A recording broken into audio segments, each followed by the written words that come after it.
অনুভূতি শূন্যের মতো নিজের রুমে ফ্লোরে বসে আছি। হাতে এখনও তীব্রের ব্রেসলেট। নিজের অজান্তে যে তীব্রকে নির্দোষ ভেবে বসেছিলাম তা এখন হাড়ে হাড়ে টের পাচ্ছি। সে আমাকে এত টপিক দিয়ে বোঝালো, অথচ আজ তার বিরুদ্ধে একটা প্রমাণ রয়ে গেল। ব্রেসলেটটার দিকে তাকিয়ে রইলাম অনেকটা সময়। একটা সময় হন্তদন্ত হয়ে রুমে ঢুকে তীব্র আর দরজার আওয়াজে সেদিকে তাকাতে তার চিন্তিত মুখটা চোখে পড়ল। উনি ছুটে আসলেন আমার কাছে, হাঁটু মুড়ে বসে দুহাত মুখে আগলে নিয়ে কাঁপা কাঁপা কণ্ঠে শুধালেন, কি হয়েছে প্রাণ? তোমার এমন বিধ্বস্ত অবস্থা কেন? টিয়া বলল, তুমি নাকি কান্না করতে করতে বাড়ি এসেছো। কি হয়েছে তোমার? আমি শুধু ওনার চোখের দিকে তাকালাম। মানুষের চোখের ভাষা নাকি খুব বোঝে, অথচ আমি এই মানুষটার চোখের ভাষা বুঝলাম না। বিভ্রান্ত নাই এলোমেলো সে দৃষ্টি। তীব্র আমার ভাবনার মাঝে হয়তো আবারও একবার প্রশ্ন করলেন, কিন্তু আমার কানে সে প্রশ্ন আসলেন না। আমি ঠোঁট এলিয়ে হাসলাম, হাতের ব্রেসলেটটা তীব্রর সামনে ধরলাম। তীব্র চুপ করে একবার ব্রেসলেটটার দিকে তাকিয়ে আর একবার আমার দিকে তাকালো। তারপর ব্রেসলেটটা নিজের হাতে নিয়ে বললেন, এটা কোথায় পেলে? আমি তো কাল থেকে খুঁজেছি, কোথাও পেলাম না।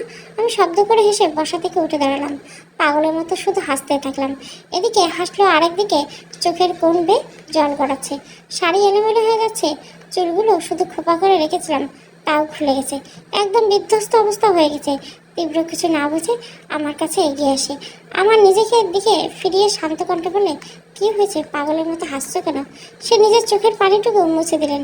আমি স্তব্ধ হয়ে তার দিকে কিছুক্ষণ তাকিয়ে থেকে তার শার্ট আঁকড়ে ধরলাম।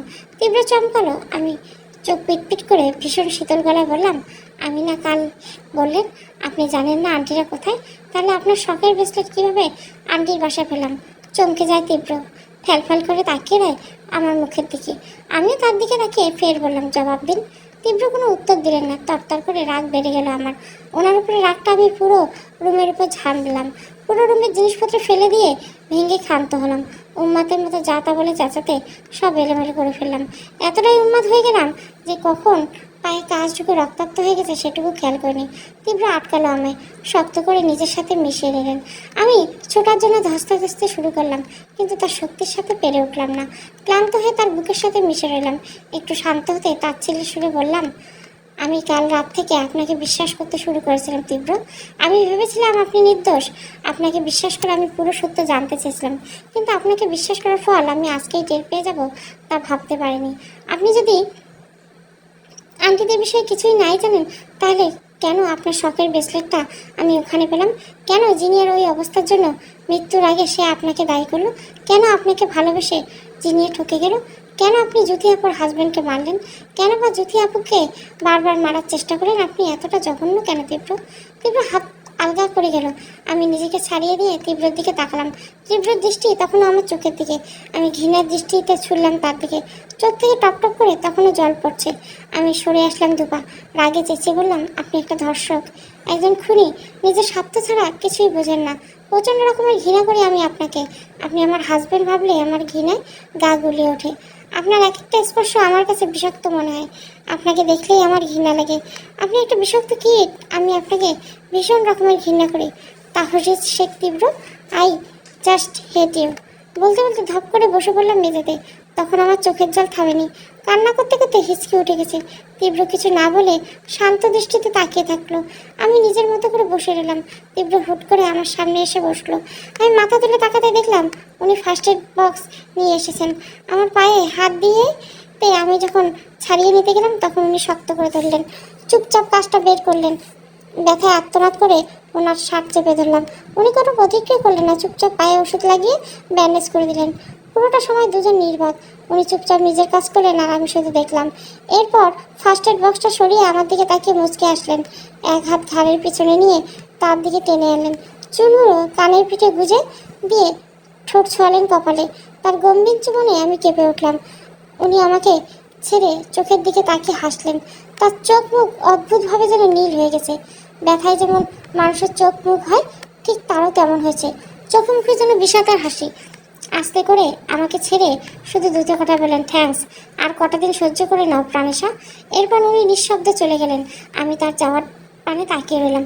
সে তো একাকালীন আমাকে বেশিরভাগ সময় প্রাণ বলে, তাহলে আজ হঠাৎ করে প্রাণেশা কেন বললো? আর কটা দিন পর কী হবে? তার কথা মানে বুঝে উঠতে না পারলেও নিজেকে এতটা চিন্তায় আমি ক্লান্ত। ফ্লোরে বসে মাথা হেলিয়ে দিলাম বেডের সাথে। কান্না করে চোখ মুখ ফুলে গেছে। চোখটা জ্বালা করছে, চোখ বন্ধ করে ওভাবেই পড়ে রইলাম অনেকটা সময়। নিজের হাতে নিজের মাথা চেপে ধরলাম। আরও একবার দরজা খোলার শব্দে পিটপিট করে তাকালাম। চোখে পড়লো তানহাকে।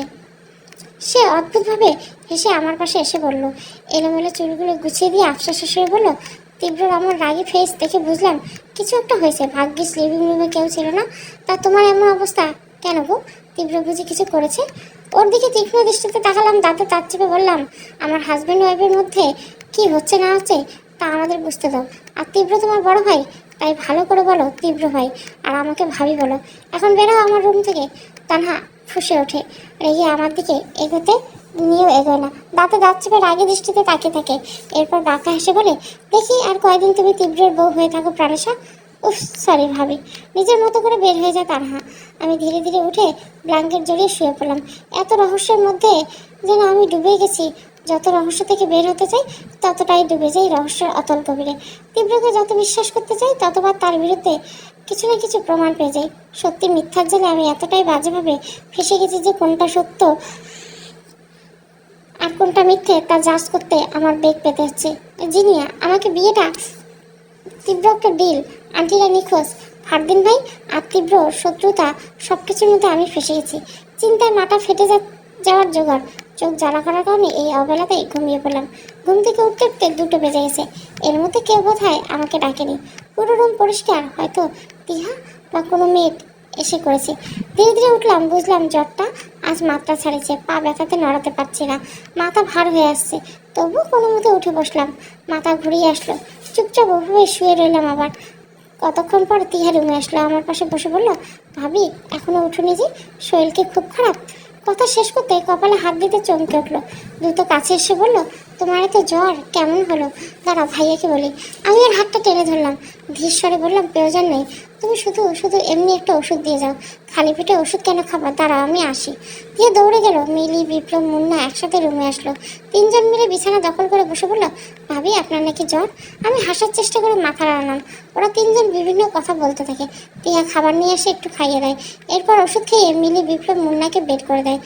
আমার পাশে বসে মাথায় হাত বুলাতে বুলাতে বলে, তোমাকে একটা কথা বলি ভাবি।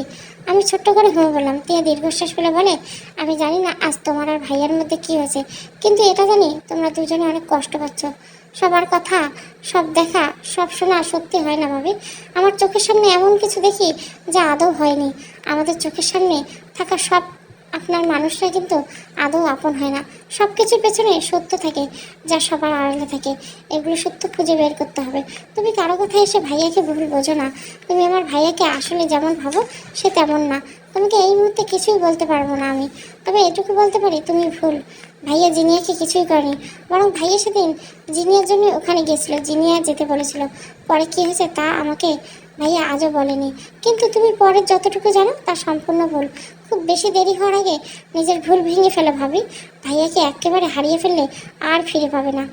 কেটেছে প্রায় 1 সপ্তাহ। আজ তীব্র, নানুরা সবাই চলে যাবে, আমরাও যেতাম, কিন্তু তীব্র কাল রাতে কঠোরভাবে নিষেধ করেছে না যাওয়ার জন্য। নানুরা কেউ এতদিন থাকতে চায়নি, শুধুমাত্র আমার অসুস্থতার জন্য থেকে গেছে। এই কটার দিন মোটামুটি অসুস্থ ছিলাম। অদ্ভুতভাবে সেদিনের পর তীব্র আর আমার সাথে কথা বলেনি। সকালে বের হতেন আর আসতেন গভীর রাতে। একই বিছানায় ঘুমালে দুজনের মধ্যে দূরত্ব ছিল অনেকটা। আমাকে ছুঁয়ে দেখা তো দূর, আমার দিকে তাকাতো না ঠিক মতো। সেদিন তীব্রর সাথে খারাপ বিহেভের পর টিয়ার কথাগুলো শুনলাম, তখন থেকে আমার মাথা যেন ফাঁকা হয়ে আছে। মাথার মধ্যে হাজারটা প্রশ্ন কিলবিল করছে। যতবার তীব্রের সাথে কথা বলতে গেছি ততবার সে আমাকে সন্তপনে ইগনোর করে চলে গেছে। সবসময় হতাশ হওয়া ছাড়া আর কোনো উপায় পাই না। দীর্ঘশ্বাস ফেলে টিয়ার কাপড় গোছানো শুরু করলাম। টিয়া মন খারাপ করে বলে, ভাবি চলো না, তোমার না গেলে আমার একা ভালো লাগবে না। আমি হাসার চেষ্টা করলাম। তুমি যাও না, মিলি, তানহা, বিপ্লব, মুন্না সবাই তো আছে। আর কোনো আপু যেন বিয়ে, উনি তো আছেন, সবাই অনেক এনজয় করবে। মুন্না চয়ের মতো করে শব্দ করছে। এরপর আফসোস করে বলে, মিস করলেন ভাবি, অনেক কিছু মিস করলেন। ওর কথার ধরনে আমি হেসে ফেললাম। বিপ্লব খুব শান্ত স্বভাবের। এতটা দিনে ছেলেটাকে খুব কম কথা বলতে দেখেছি। ওর দিকে তাকিয়ে বললাম, তুমি খুব একটা কথা বলো না বিপ্লব, সবসময় চুপ থাকো। ছেলেটা বোকা বোকা দৃষ্টিতে তাকালো, পিট পিট করে তাকিয়ে বললো, আমার বেশি কথা বলতে ভালো লাগে না ভাবি। পাশ থেকে মিলে বললো, ওটা পাড়াকু ছেলে, বুঝেছো? ওর আম্মু কি যে জোর করে পাঠিয়েছে তা যদি জানতে। মুন্না এ কথাই যেন মজায় কোনো টপিক পেল না, তাই সে আগ্রহ নিয়ে লাফিয়ে এসে বলল, আসার দিন কী হয়েছে জানেন ভাবি? আম্মু ঘরে, এইটুকু বলতে বিপ্লব ওর মুখে চেপে ধরলো, রাগে দৃষ্টিতে তাকায়। কিন্তু মুন্না ধস্তাধস্তি করে নিজেকে ছাড়িয়ে নিয়ে রুমে দৌড়াতে দৌড়াতে একদমই বলল, ওরে আম্মু বলেছে তোমার ফুপুর বাড়ি থেকে ঘুরে আসো, কিন্তু আমার ভাই তো আসতে নারাজ, সে আসবে না বলে সেই জিদ ধরে বসে আছে। আম্মু তো ছাড়ার পাত্র না। শেষে যখন দেখে না তার আসতেই হবে, তখন বাথরুমের দরজা আটকে বসেছিল, বলে সবাই ফুপুর বাড়িতে চলে গেলে সে বের হবে, না তো আজীবন থাকবে সেখানেই, নাকি সে সন্ন্যাস নিয়ে ধ্যানে বসবে। বিপ্লব বারবার নিষেধ করা সত্ত্বেও দেখলো মুন্না সব বলে দিয়েছে। তখন সে গাল ফুলিয়ে বসলো। পুরো রুমে হাসাহাসির ঝংকার উঠে উঠলো। আমাদের হাসাহাসির মধ্যে দরজায় নক করলো। সেদিকে তাকিয়ে দেখলাম তীব্র দাঁড়িয়ে আছে। আমি দ্রুত ওনার কাছে আসতে অন্যদিকে তাকিয়ে বলেন, নিজের লাগেজ গুছিয়ে না, আমরা সিলেট যাচ্ছি। আমাকে কিছু বলার সুযোগ না দিয়ে চলে গেলেন। পেছন থেকে তিয়া বললে, ভাইয়া না কাল বললে তোমরা যাবে না, তাহলে হঠাৎ? আমি জবাব দিলাম না, মুখ ভঙ্গিতে বুঝলাম জানি না। এরপর রুম থেকে বের হয়ে আমাদের রুমে আসলাম। তীব্র নিজের প্রয়োজনীয় জিনিস গোছাচ্ছে, আমি ধীর পায়ে এগিয়ে কিছুক্ষণ চুপ করে থাকলাম। উনি নিজের মতো করে কাজ করে যাচ্ছে। আমি কয়েকবার গলা পরিষ্কার করে আমতা আমতা করে বললাম, আমি করে দিই। উনি জবাবে দিলেন না, এমন ফান করলেন যেন শুনতেই পাইনি। আমার ভীষণ রাগ হলো। রাগে দাঁতে দাঁত চেপে কিছুক্ষণ দাঁড়িয়ে থেকে বড় করে শ্বাস নিলাম। ওনাকে ফের প্রশ্ন করলাম, কাল না বললেন যাবেন না, তাহলে আজ হঠাৎ রাজি হয়ে গেলেন যে? উনি নিজের কাজে মনোযোগ দিয়ে দু শব্দ বললেন, কাজ আছে, ব্যাস, আর কোনো কথা নেই। এরপর আমিও আর কথা বাড়ালাম না। সে কথা বলতে চায় না, তার সাথে জোর করে কিভাবে কথা বলবো? বুকের পাশে হালকা চিনচিন অনুভূতি নিয়ে নিজের সব গুছিয়ে নিলাম। ট্রেন প্রায় রাত 10টায়, তাই এখন আর রেডি হলাম না। ঠান্ডা বাতাসে গায়ের লোমগুলো দাঁড়িয়ে গেছে, শাসা করে ছুটে যাচ্ছে ট্রেন। গায়ের শালটা ভালোভাবে নিজের সাথে পেঁচিয়ে নিলাম। হিজাবের জন্য যদিও তেমন ঠান্ডা লাগছে না, তবুও খানিক বাদে বাদে কেঁপে উঠছি। পাশে তীব্র চোখ বন্ধ করে হেলান দিয়ে বসে আছে। সামনে তিহাত তানহা বসে, তানহার দৃষ্টি তীব্রর দিকে। মেয়েটাকে দেখলে কেমন জানি রাগে গা জ্বলে। অন্যের বরের দিকে এমন করে তাকানোর কোনো মানে আছে? আমি পাশ ফিরে তীব্রর দিকে তাকালাম। তীব্র তখনও চোখ বন্ধ করে রেখেছে, তিহার কানে হেডফোন গুঁজে চোখ বন্ধ করে আছে। এই সুযোগে তীব্র শার্টের এক কোণা চেপে ধরে টান দিলাম। তীব্র ভুরু কুচকে চোখ মেলে কপালে ভাঁজ রেখে জিজ্ঞাসা দৃষ্টিতে তাকিয়ে থেকে আমি জিভ দিয়ে ঠোঁট বিছিয়ে নিয়ে আস্তে করে বললাম, আমি ঘুমাবো। উনি গম্ভীর স্বরে আওড়ালেন, ঘুমাও। আমি সাথে সাথে ওনার বুকে মাথা গুঁজে দিলাম। লোকটা এত লম্বা কেন? কাপেলরা কি সুন্দর করে ঘাড়ে মাথা রেখে থাকে, আর আমি তাকে নাগালই পাই না। টান টান হয়ে বুক ফুলিয়ে থাকলে তাকে নাগাল কেমনে পাবো? বুকে গুঁজে দেওয়ায় আমার নিজেরই সর্বাঙ্গ যেন কেঁপে উঠলো। তার চোখ বড় পড়ে গেছে। আমি ঠোঁট চেপে হেসে আর শক্ত করে জড়িয়ে দিলাম। আচ্ছা, এখন কি তীব্র মুখটা তানহার মতো হা হয়ে গেছে? ভেবে অনেকটা হাসি পেল। তীব্র সরালেন না আমায়। হয়তো তানহার সামনে বসে আছে বলে উনি আমাকে সরালেন না। আমাদের মধ্যে যাই হোক না কেন, তানহা অবধি যেন না পৌঁছায়, এই জন্য তিনি সন্তপর্ণে জড়িয়ে ধরলেন। অজানা অনুভূতি কেঁপে উঠল। চোখ পিট পিট করে মুখ গুজে পড়ে রইলাম। হঠাৎ করে মনে কড়া নাড়ল এক অদ্ভুত প্রশ্ন, আমি কি তীব্রর প্রতি কোনো অনুভূতি আসক্ত হয়ে যাচ্ছি? তীব্রর বলা সেই প্রথম দিনের বাক্যের মতো কি তাকে পড়তে এসে নিজে পোড়াতে যাচ্ছি? তীব্রর প্রেমের নেশায় কি ডুবে যাচ্ছি? যদিও এগুলো উত্তর না হয়, তবে কেন এত অদ্ভুত টান আমার? কেন তার নীরবতা আমি এত অস্থির অনুভব করি? কেন তানহা তার দিকে তাকালে আমার হিংসা হয়? কেন এই মানুষটার বুকে মাথা রেখে এত প্রশান্তি অনুভব করছি? কেন রাতের পর রাত মুখ দেখাতে আমার একটু বিরক্ত লাগে না? কিন্তু সবশেষে যদি আমার সব প্রশ্নের উত্তর হয় আমি তীব্রকে ভালোবাসি, তবে কি এটা আদৌ সম্ভব? যে মানুষটাকে আমি ঘৃণা করে এসেছি এতগুলো দিন, যাকে আমি রেপিস্ট খুনি বলে মেনেছি, তাকে কি আদৌ আমার পক্ষে ভালোবাসা সম্ভব? নাকি এগুলো সব আমারই সাময়িক মোহ? প্রশ্ন আছে, তবে কোনো উত্তর পেলাম না। দীর্ঘশ্বাস ফেলে জাপটে ধরে রইলাম তীব্রকে। আজ ভীষণ করে চাইলাম তীব্র যেন একজন নির্দোষ হয়। জিনিয়ার সবগুলো কথা যেন তীব্র আমাকে মিথ্যে প্রমাণ করে। এই সত্য মিথ্যার খেলায় হয়তো হেরে যাব, তবু তীব্র জিতুক। তীব্র সত্যি নির্দোষ প্রমাণ হতো। পৌঁছাতে পৌঁছাতে ভোর হয়ে গেল। আমি পুরোটা রাস্তা তীব্রর বুকে মাথা রেখে আসি। কি অদ্ভুত এক অনুভূতি, এক অদ্ভুত শান্তি। মনে হচ্ছিল রাস্তাটা যেন কখনোই শেষ না হয়। কি বাচ্চামো ভাবনা আমার। নিজের ভাবনাতে নিজে হেসে দিলাম। নানু বাড়িটা দেখে বেশ অবাক হলাম। অনেকটা জায়গা জুড়ে বড় একটা বাড়ির সামনে সরু রাস্তার দুপাশে বাগান করা। মুগ্ধ হয়ে চারপাশটা দেখতে দেখতে তীব্রর কাছে চলে আসে। হাত ধরে গম্ভীর মুখে সদর দরজার সামনে দাঁড়ায়। তীব্র ছোট মামি, দুই খালামণি, দুই খালু, আরও 4-5 জন কাজিন মিলে আমাদের বাড়ির ভিতরে এসে বসায়। সারা রাত জার্নি করে যে যার রুমে চলে যায়। আমি রুমে বসে চিৎপাটাং হয়ে শুয়ে পড়লাম। সারা রাস্তা তেমন একটা ঘুম হয়নি। এখন ভালো মতো একটা ঘুম দেওয়া দরকার। কিন্তু ঘুম ছাই দিয়ে তীব্র গম্ভীর কণ্ঠে এলো, নিজের থেকে একটা রেপিস্ট খুনি স্বার্থপর লোকের বুকে মাথা রাখতে ঘৃণা লাগেনি? আমি চমকে তাকালাম, চোখ পিটপিট করে তাকিয়ে রইলাম। সেদিন রাগের মাথায় যা তা বলেছি আমি ওনাকে, অথচ বোকার মতো এটা একবারও ভাবিনি যে দোষী কখনো তাকে খুঁজে পাওয়ার ক্লু চোখের সামনে রেখে যায়। ওনার দৃষ্টি তখনও আমতা আবদ্ধ। আমি ঢোক গিলে মাথা নত করে নিলাম। বোকার মতো কত কী যে করে ফেলেছি এ পর্যন্ত। আমি জানি এসবের পিছনে বড় কোনো রহস্য আছে, কিন্তু এই রহস্যের সমাধান যে নেই আমার কাছে। তীব্র বাঁকা এসে বলল, প্রেম প্রেম নেশা, তবে লেগে গেছে প্রাণেশা।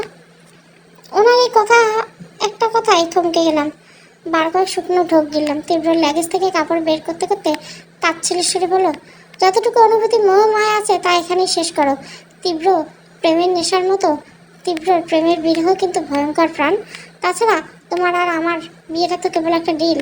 এখান থেকে ফেরার পর তোমাকে তোমার জায়গায় ফিরিয়ে দিয়ে আমি ফুললি ফ্রি হয়ে যাব। হার্টবিট থেমে গেল ওনার বাক্যগুলিতে। নিজের অজান্তে ছোট্ট মনে একটা দাগ কেটে গেল। আমাদের বিয়েটা ডিল শুনে শক্ত হওয়ার চেষ্টা করলাম, চোখের পাতা ঝাপটালাম কয়েকবার। নিজেকে শক্ত আর প্রচেষ্টা নাকি কান্না আটকানোর প্রচেষ্টা তা টের পেলাম না। তীব্রতার প্রয়োজনীয় জিনিস নিয়ে ওয়াশরুমে যাওয়ার আগে আমার দিকে তার ফোন ছুঁড়ে মারল। একবার তার যাওয়ার দিকে তাকিয়ে আরেকবার ফোন হাতে নিলাম। উনি ওয়াশরুমের দরজা বন্ধ করার পূর্বে কুটিল হাসি হেসে বললেন, পিকগুলো দেখে আবার শ্বাস আটকে মরে যেও না যেন। তোমার এখনো অনেক দেখা বাকি, এই শ্বাসটুকু বাঁচিয়ে রেখো। ওনার কথায় বেশ অবাক হলাম। কি এমন পিক যা দেখলে আমার শ্বাস আটকে যাবে? কৌতূহলে ফোনটা ভালোভাবে পিকগুলো দেখতে সত্যি হলে আমার শ্বাস আটকে গেল। জ্ঞান শূন্যের মতো একবার ফোনের দিকে তাকে আরেকবার ওয়াশরুমের দরজার দিকে তাকালাম। চোখ থেকে দুপোটা জল গড়িয়ে পড়ল। আর মনে অস্ফুট স্বরে শুধু বেরিয়ে আসলো, জিনিয়ে বেঁচে আছে। ফোন হাতে নিয়ে কাঁপাকাঁপি শুরু হলো আমার। হতভম্ব হয়ে বসে রইলাম। জিনিয়ে কি বেঁচে আছে? কিন্তু এটা কিভাবে হবে? ও তো আমার সামনে সেদিন। মাথা ঘুরে উঠলো যেন। আমার ভাবনার মধ্যে তীব্র শাওয়ার নিয়ে বেরিয়ে আসলো। আমাকে এভাবে বসে থাকতে থেকে চুল মুছতে মুছতে বললো, সত্যি সত্যি শ্বাস আটকে গেছে নাকি প্রাণেশা? এখন এমন করলে চলবে? আরও কত কিছু দেখার আছে। আমি ওনার মুখের দিকে ফ্যালফ্যাল করে তাকিয়ে রইলাম। উনি চুল মুছা শেষ করে চুপচাপ এসে আমার থেকে ফোনটা নিয়ে একপাশে রেখে শুয়ে পড়লেন। আমার দিকে তাকিয়ে পড়লেন, ঘুমাও। কিন্তু আমার চোখ থেকে ঘুম যেন হাওয়া হয়ে গেছে। তীব্রর কথা অনুযায়ী জিনিয়ে বেঁচে আছে। তবে কি আমি এতদিন ভুল করেছি? তীব্রকে এত এত অপমান করেছে শুধু জিনিয়ার জন্য? তার ভালোবাসা করা স্পর্শগুলোকে নোংরা বলেছি, বিষাক্ত বলেছি। তীব্র কি এজন্য আমাকে বলতো আমি সত্যিটা জানলে নিজেকে ঘৃণা করবো, তীব্রকে হারিয়ে ফেলবো? শরীরে রন্ধ্রে রন্ধ্রে যেন হিমশীতল হাওয়া বয়ে গেল। কেঁপে উঠলো কিছুক্ষণ। নিজের অজান্তে কি করে বসেছি তা ভাবতে মাথা জ্যাম হয়ে গেল। বসে রইলাম ওভাবে। অনেকটা সময় পর যখন সাহস করে তীব্র মুখের দিকে তাকালাম, তখন তার ঘুমন্ত মুখটা চোখে পড়ল। মানুষটা এতটুকু সময়ে ঘুমিয়ে গেছে। এতদূর জার্নি করে নিশ্চয়ই ভীষণ ক্লান্ত। আমি আস্তে করে শুয়ে পড়লাম, নীরব হয়ে তার মুখের দিকে শুধু তাকিয়ে রইলাম। পরপর কয়েকটা ঢোক গিললাম। প্রথম দিন থেকে এখন পর্যন্ত বলা প্রত্যেকটা কথা যেন পরপর মনে পড়লো। বুকের পাশে বাম পাশে চিনচিন ব্যথা অনুভব করলাম। এ ব্যথা কি তীব্রকে হারানোর ভয়, নাকি অজানা কোনো সত্যের মুখোমুখি হওয়ার ভয়? লিভিং রুমের সবার মাঝখানে বসে আছি। চারপাশ থেকে কয়েকজন চোখ আমার দিকে তাকিয়েছে। ওনাদের এমন দৃষ্টি বেশ অস্বস্তি বোধ করলাম। ফাঁকা ঢোক গিলে কয়েকবার ছোট মামি, বড় খালা, ছোট খালা, বড় খালার মেয়ে হামিদা আপু এবং হাফিজা, ছোট খালার ছেলে রাসেল, সজিব, মিলি, তিহা, মুন্না, বিপ্লব সবাই আমার দিকে তাকিয়েছে। একেই তো জিনিয়ার বিষয়টা নিয়ে আমার ভাবনার শেষ নেই, তার উপর এদের দৃষ্টি আমার জান যায় যায় অবস্থা। আমার ভাবনার মাঝে ছোট মামি চকচকে চোখ নিয়ে বললেন, মাশাআল্লাহ আপা, বউ তো খুব সুন্দরী, আর তীব্রের সাথে কিন্তু বানিয়েছে খুব। ওনার কথা বড় খালা, ছোট খালা, বাকির সবাই তাল মেলালো। আর চোখে তাকিয়ে দেখলাম আমার শাশুড়ি, বড় মামি আর তানহার মুখটা জ্বলে উঠলো। এত প্রশংসা তাদের মোটেও সহ্য হলো না। আমি মাথা নিচু করে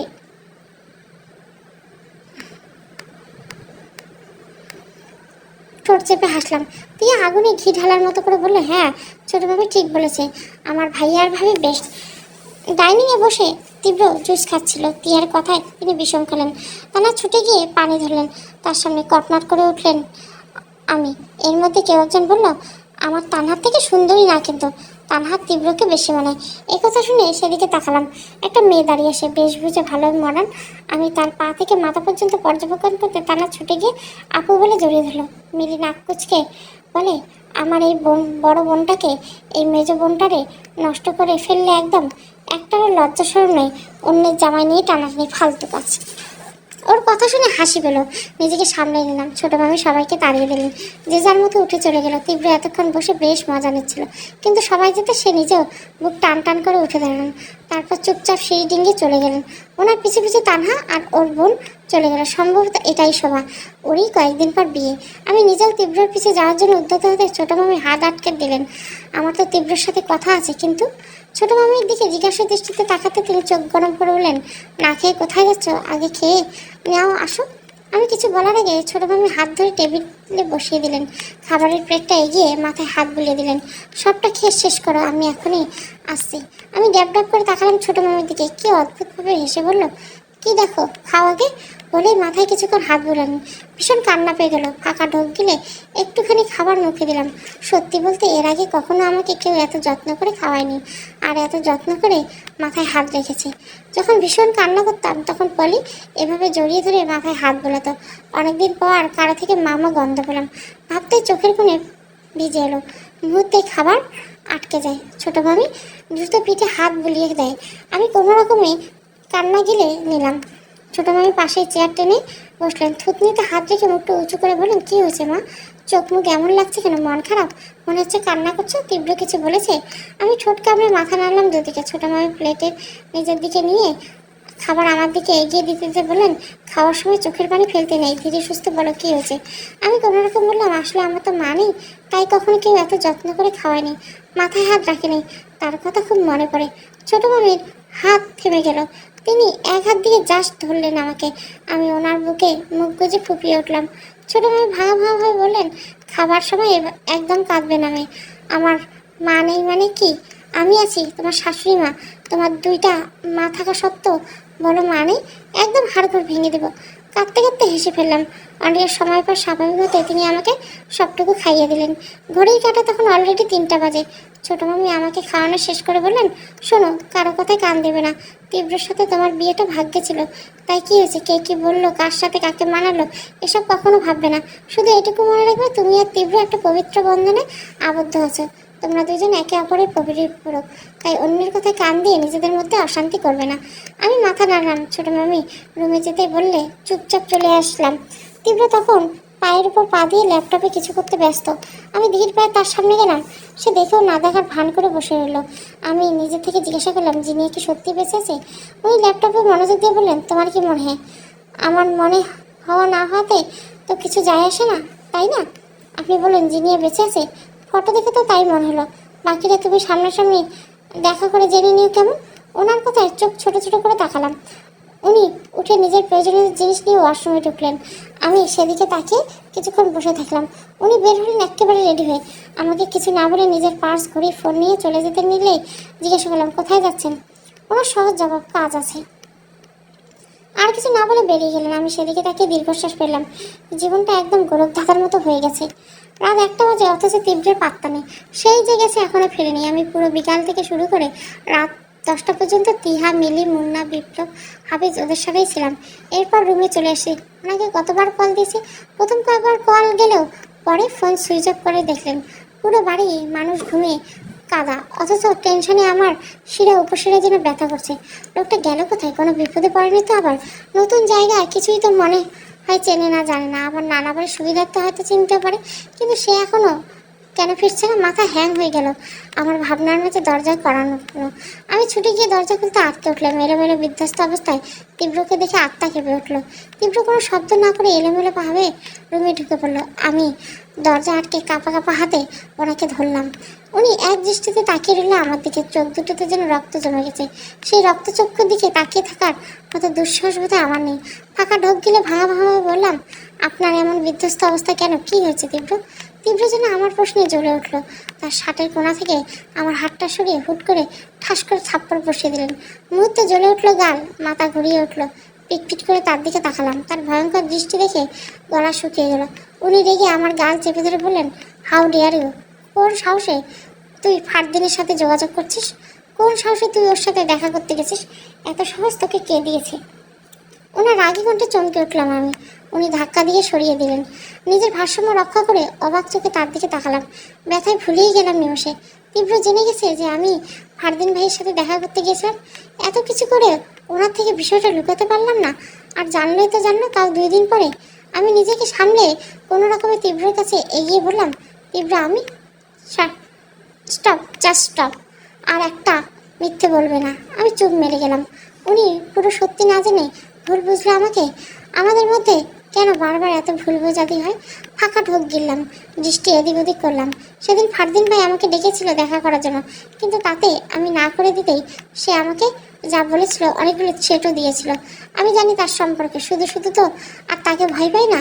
সে সময় তীব্রর কথা বলতেন না আমার সাথে, তাই তাকে জানানো হয়নি। আর ফারদিন ভাইয়ের সাথে দেখা করলে শুনে রেগে যাবে ভেবে আর বলিনি। কিন্তু এই ছোট্ট বিষয়টা এতদূর এভাবে গড়াবে, তখন এই তীব্রকে সবটা বলে দিতাম। গালের ব্যথা আর তীব্রর ব্যবহারে চোখ থেকে কয়েক ফোঁটা জল গড়িয়ে পড়ল। তীব্র নিজেকে শান্ত করতে পারলেন কিনা জানি না, কিছুক্ষণ ওভাবে দাঁড়িয়ে থেকে জিজ্ঞাসা করলেন, তোমার বাবা মা কীভাবে মারা গেছে তার কিছু জানো? আমি কণ্ঠ স্বাভাবিক করার চেষ্টা করলাম, ছোট্ট করে বললাম, শুনেছি অ্যাক্সিডেন্টে মারা গেছে, এর বেশি কিছু জানি না। তীব্র আর কিছু না বলে ফ্রেশ হওয়ার জন্য ওয়াশরুমের দিকে গেল। দরজা বন্ধ করতে করতে বললেন, ফারদিনের সাথে দেখা করে যে ভুলটা করেছ তার মাসুল না দিতে হয় আমার। তার ঠান্ডা গলার বাণীতে চমকে উঠলাম। জ্ঞান শূন্য হয়ে বসে রইলাম অনেকটা সময়। তীব্র ফ্রেশ হয়ে এসে শুয়ে পড়লেন আর আমাকে আদেশ বাণী জুড়ে দিয়ে করলেন, লাইটটা অফ করে এসো, শুয়ে পড়ো। আমি চুপচাপ লাইট অফ করে 0 বাল্ব অন করে শুয়ে পড়লাম। তীব্র দৃষ্টি তখনও আমার দিকে, আমি তার দিকে না থেকে উল্টো পাশ করে শুয়ে পড়লাম। তখনও চোখ বাদ মানেনি, চুপচাপ নিজের মতো করে বর্ষণ করে যাচ্ছে। অনেকটা সময় তীব্র নীরবতা এই পরিবেশকে ছাপিয়ে অস্ফুট স্বরে বলল, সরি প্রাণ। আমি সাথে সাথে চোখ বন্ধ করে নিলাম। ওনার অস্ফুট স্বরে সরি তো আরও বেশি কান্না পেল। কিছু মানুষ হয় না যারা কান্নার সময় আদুরি কণ্ঠে কিছু বললে বা কষ্ট দিয়েছে তার মুখ থেকে সরি শুনলে কান্নার পরিমাণ দ্বিগুণ হয়। আমিও তাদের মধ্যে পড়ি। তীব্র বোধহয় ঘুমায়নি, তাই সে একদম পাশ ঘেঁষে আসলেন, এক হাত জড়িয়ে দিয়ে নাক ডুবিয়ে দিলেন ঘাড়ে। মুহূর্তে কেঁপে উঠলাম, কাঁধে তরল কিছু ছোঁয়ার ঠান্ডা পেলাম। উনি কাঁদছেন, বেশ অবাক হলাম। তীব্র ভাঙা ভাঙাভাবে বললেন, আই এম সরি প্রাণ, আমি তোমাকে আঘাত করতে চাইনি, এজন্য তো এত দেরি করে বাসায় ফিরলাম। কিন্তু বুঝতে পারি তুমি আমার অপেক্ষায় জেগে থাকবে। তোমাকে দেখলে রাগটা চড়া দিয়ে উঠলো আর রাগের বসে তোমাকে আঘাত করে ফেলছে। ওনার কথায় ঠোঁট চেপে কান্না আটকানোর চেষ্টা করলাম। কিছুটা সময় ওভাবে থাকতে তীব্র আমাকে নিজের দিকে ঘুরিয়ে নিলেন। আমি তখনও চোখ বন্ধ করে আছি। উনি আমার চোখ মুছিয়ে পরপর 2টো চুমু খেলেন। আমি শক্ত করে আঁকড়ে ধরলাম ওনার টি-শার্ট। উনি কপালে ঠোঁট ছুঁয়ে দিলেন, তারপর গভীর চুমু নিয়ে একবার কেঁপে উঠলেন। উনি মুহূর্তে যেন উন্মাদ হয়ে উঠলেন, পরপর পুরো মুখে পাগলের মতো চুমু দিতে শুরু করলেন। ওনার একটা হাত গিয়ে ঠেকলো উদরে, মুহূর্তে পুরো শরীর কেঁপে উঠলো। ওনার টি-শার্ট আঁকড়ে ধরে রাখা আরও শক্ত হলো। এরপর শক্ত করে জড়িয়ে ধরলাম। ওনার হাতের দৃঢ় ছোঁয়া হলো, এক একটা ছোঁয়া যেন হৃদয় কাঁপানো। বিয়ের তোড়জোড় শুরু হয়েছে কাল থেকে। শোভার বিয়ের সব অনুষ্ঠান। তীব্র বেশিরভাগ টাইম বাইরে থাকে, তার নাকি কত শত কাজ। সেদিন রাতে আর আমাদের ঠিকমতো কথা হয়নি। সেই রাতের কথা ভাবলে আমার হৃৎপিণ্ডটা লাফাতে শুরু করে, শ্বাস আটকে যায় নিমেষে। লজ্জায় নিজেকে আড়াল করে নিই সবসময়। সেদিন রাতে যতটুকু হয়েছে তার পুরোটা যে ঝোঁকের মধ্যে হয়ে গেছে তা আমি আর তীব্র হাড়ে হাড়ে টের পেয়েছি। পরের দিন দুজনে কেউ বুঝতে পারিনি এমনটা হবে। তীব্র এরপরে দুদিন গম্ভীর মুখে ছিল, যেন বড়সড় কোনো অপরাধ করে ফেলেছে। তার মুখের দিকে তাকালে যেন বুকের বাপাসটা চিনচিন ব্যথা শুরু করে। গত 3 দিন ধরে তীব্র ঠিকমতো বাড়িতে থাকে না, কিন্তু নানা ভাই স্পষ্ট বলে দিয়েছে আজ যেন তীব্র বাড়িতে থাকে। আর তীব্র তা মেনে নিচ্ছে। আর ছোটরা সবাই শপিংয়ে যাবে, সবার বিয়ে নিয়ে সবার উত্তেজনা থাকলে আমি আর তীব্র সবটা থেকে দূরে দূরে থাকছি। বড় মামা শোভা তানহা কেউই আমাকে তেমন একটা পছন্দ করে না, তাই আমার এসবে জড়ানো ঠিক হবে না বলে মনে হয়নি। কিন্তু ছোটো মামি, বড় খালা, ছোটো খালা, মিলি, তিহা সবাই জোড়াজুড়িতে বিয়েতে নামিতে উপায় নেই। সবার হাতে হাতে টুকটাক সব কাজ করে যাচ্ছি নিজেও। এসব ভাবতে ভাবতে রেডি হয়ে নিলাম। পার্পল কালারের একটা শাড়ি পরে চুলগুলো বেঁধে নিয়েছি। তিয়ার পাগলামিতে এসব শাড়িটা ঠিক মতো টেনে নিতে দরজা ছেড়ে রুমে এসে তীব্র আমার দিকে কয়েক সেকেন্ড পরক না পেলে তাকিয়ে আবার দৃষ্টি সরিয়ে নেয়। গলা পরিষ্কার করে বলে, হঠাৎ এত শাক? ওনার কোথায় হৃদয় কিঞ্চিত কুচকে উঠলো। নিজের দিকে ভালো করে তাকালাম। এরপর বললাম, কোথায় সবাই শপিংয়ে যাবে বলে তিয়া শাড়িটা হাতে ধরিয়ে গেল যেন এটাই পরে। তীব্র মাথা তুলে তাকালেন আমার দিকে, চোখে মুখে গভীর রমতা স্পষ্ট হয়ে গেল। গুরু গম্ভীর কণ্ঠে আড়লেন, শপিংয়ে যাবে শাড়ি পরে? বোরকা কি হয়েছে তোমার? বোরকা তো আছে তিয়া। তিয়া যাই বলুক, তুমি এখন শাড়ি চেঞ্জ করে বোরকা পরে না, নয়তো শপিংয়ে যাওয়ার দরকার নেই। আমি ফেল করে কিছুক্ষণ তার দিকে তাকিয়ে বললাম, এত কষ্ট করে শাড়ি পরে আবার চেঞ্জ করবো? আমাকে জিজ্ঞাসা করে শাড়ি পরেছো, এখন চুপচাপ চেঞ্জ করে বোরকা পরে হিজাব পরে নাও। গাল ফুলালাম আমি। কাবার থেকে বোরকা বের করে তা নিয়ে তীব্রকে পাশ কাটিয়ে আসার সময় তীব্র বিড়বিড় করে কয়েকটা বাক্য কানে আসে। আমার বউকে আমি একা দেখবো, বাকি সবার থেকে আড়ালে রাখবো, তাই শাড়ি পরে কোনো মতেই বের হতে দিব না, মানে না। যদিও ওনাকে পাশ কাটিয়ে চলে এসেছি, কিন্তু ওনার দিকে চোখ বড় বড় করে তাকিয়ে আছি। মস্তিষ্ক পর্যন্ত কথাগুলো যেতেই ঠোঁট প্রসারিত হয়ে গেল। ঠোঁট কামড়ে হেসে কয়েক পলে তার দিকে তাকিয়ে চুপচাপ ওয়াশরুমে ঢুকলাম। আমাকে বোরকা পরে দেখে টিয়া গাল ফুললো। ওকে কিছুক্ষণ বুঝিয়ে শেষে শপিংয়ে যাওয়া হলো। যার যার মতো শপিং করলে আমি আটকা পড়ে আছি তীব্রর কাছে। না সে নিজে শপিং করতেছে, না আমাকে করতে দিচ্ছে। সবাইকে ভেতরে পাঠিয়ে এক হাত আমার হাতে চেপে হাতে নিজের ফোন স্ক্রল করছে। এভাবে আর কতক্ষণ দাঁড়িয়ে থাকবো? বিরক্তিতে আমার ইচ্ছে করছে লোকটার গলা টিপে দেয়, কিন্তু সেই ইচ্ছে দমিয়ে দাঁতে দাঁত চেপে বললাম, নিজে তো যাচ্ছে না, আবার আমাকে যেতে দিচ্ছে না। আপনি না গেলে অন্তত পক্ষে আমারও যাইতে দিন। আর যদি শপিংয়ে না করেন তাহলে আনলে নিব কেন? তীব্র ফোনে মনোযোগ দিয়ে বলেন, আমি কখন বললাম আমি তোমাকে শপিং করাবো না? বাড়িতে বিয়ে যখন, তখন তোমাকে শপিং অবশ্যই করাবো। তো এখানে দাঁড়িয়ে দাঁড়িয়ে শপিং করবো? তীব্র ফোন রেখে আমার দিকে তাকালো। নিকাবের উপর দিকে গাল টিপে বললেন, বাহ, আমার বউ তো দেখছি ভালোই রাগ। তাহজিদ শেখ তীব্রের বউয়ের এত অধৈর্য হলে চলে? একদমই না, বলে একটা ট্রেডিস দিলেন। আমি হাঁ করে কিছুক্ষণ তার দিকে তাকিয়ে রইলাম। এই লোকটা কেন বিয়ে করেছিলাম আমি? শপিং করাবো বলে পার্কিং এরিয়াতে দাঁড়িয়ে আছে। নিজের কপাল চাপড়াম, বিড়বিড় করে নিজেকে বললাম, পড়েছ কিপটার হাতে, এবার তোমার শপিংয়ে জল ভাত। তীব্র মুহূর্তেই তাকালো আমার দিকে। তার তাকানো দেখে খানিকটা চমকালাম। উনি ঠোঁট গোল করে বললেন, আরে বাহ, তুমি দেখছি কবিতাও বানাতে পারো, গ্রেট গ্রেট। জিভ কামড়ালাম। লোকটা শুনে ফেলেছে। তীব্র ফোন নিয়ে টাইম দেখে আমার হাত শক্ত করে চেপে ধরে হাঁটা লাগলো। গম্ভীর স্বরে বললেন, ওদের সাথে গেলে তানহা তোমাকে খোঁচা মেরে কথা বলতো, আর আমার সাথে অকাল শপিং আসনি যে সামান্য শপিংয়ের জন্য তোমাকে বউকে কেউ যাতা বলবে আর আমি শুনবো। তাই তুমি আর আমি একসাথে যাব, কিন্তু একটু দেরিতে। আর ওদের যে রং নাও, তাতে তুমি আর আমি যদি 10 মিনিট চাই, তবুও ওদের শপিং করা হবে না। আমি পিটপিট করে হাসলাম। মুচকে এসে তীব্রের পায়ে পা মিলিয়ে শপিং মলে ঢুকলাম। সব শপিং তীব্রের পছন্দের মতো লেহেঙ্গা, শাড়ি, জুতা শেষ করে এবার জুয়েলারি বানা।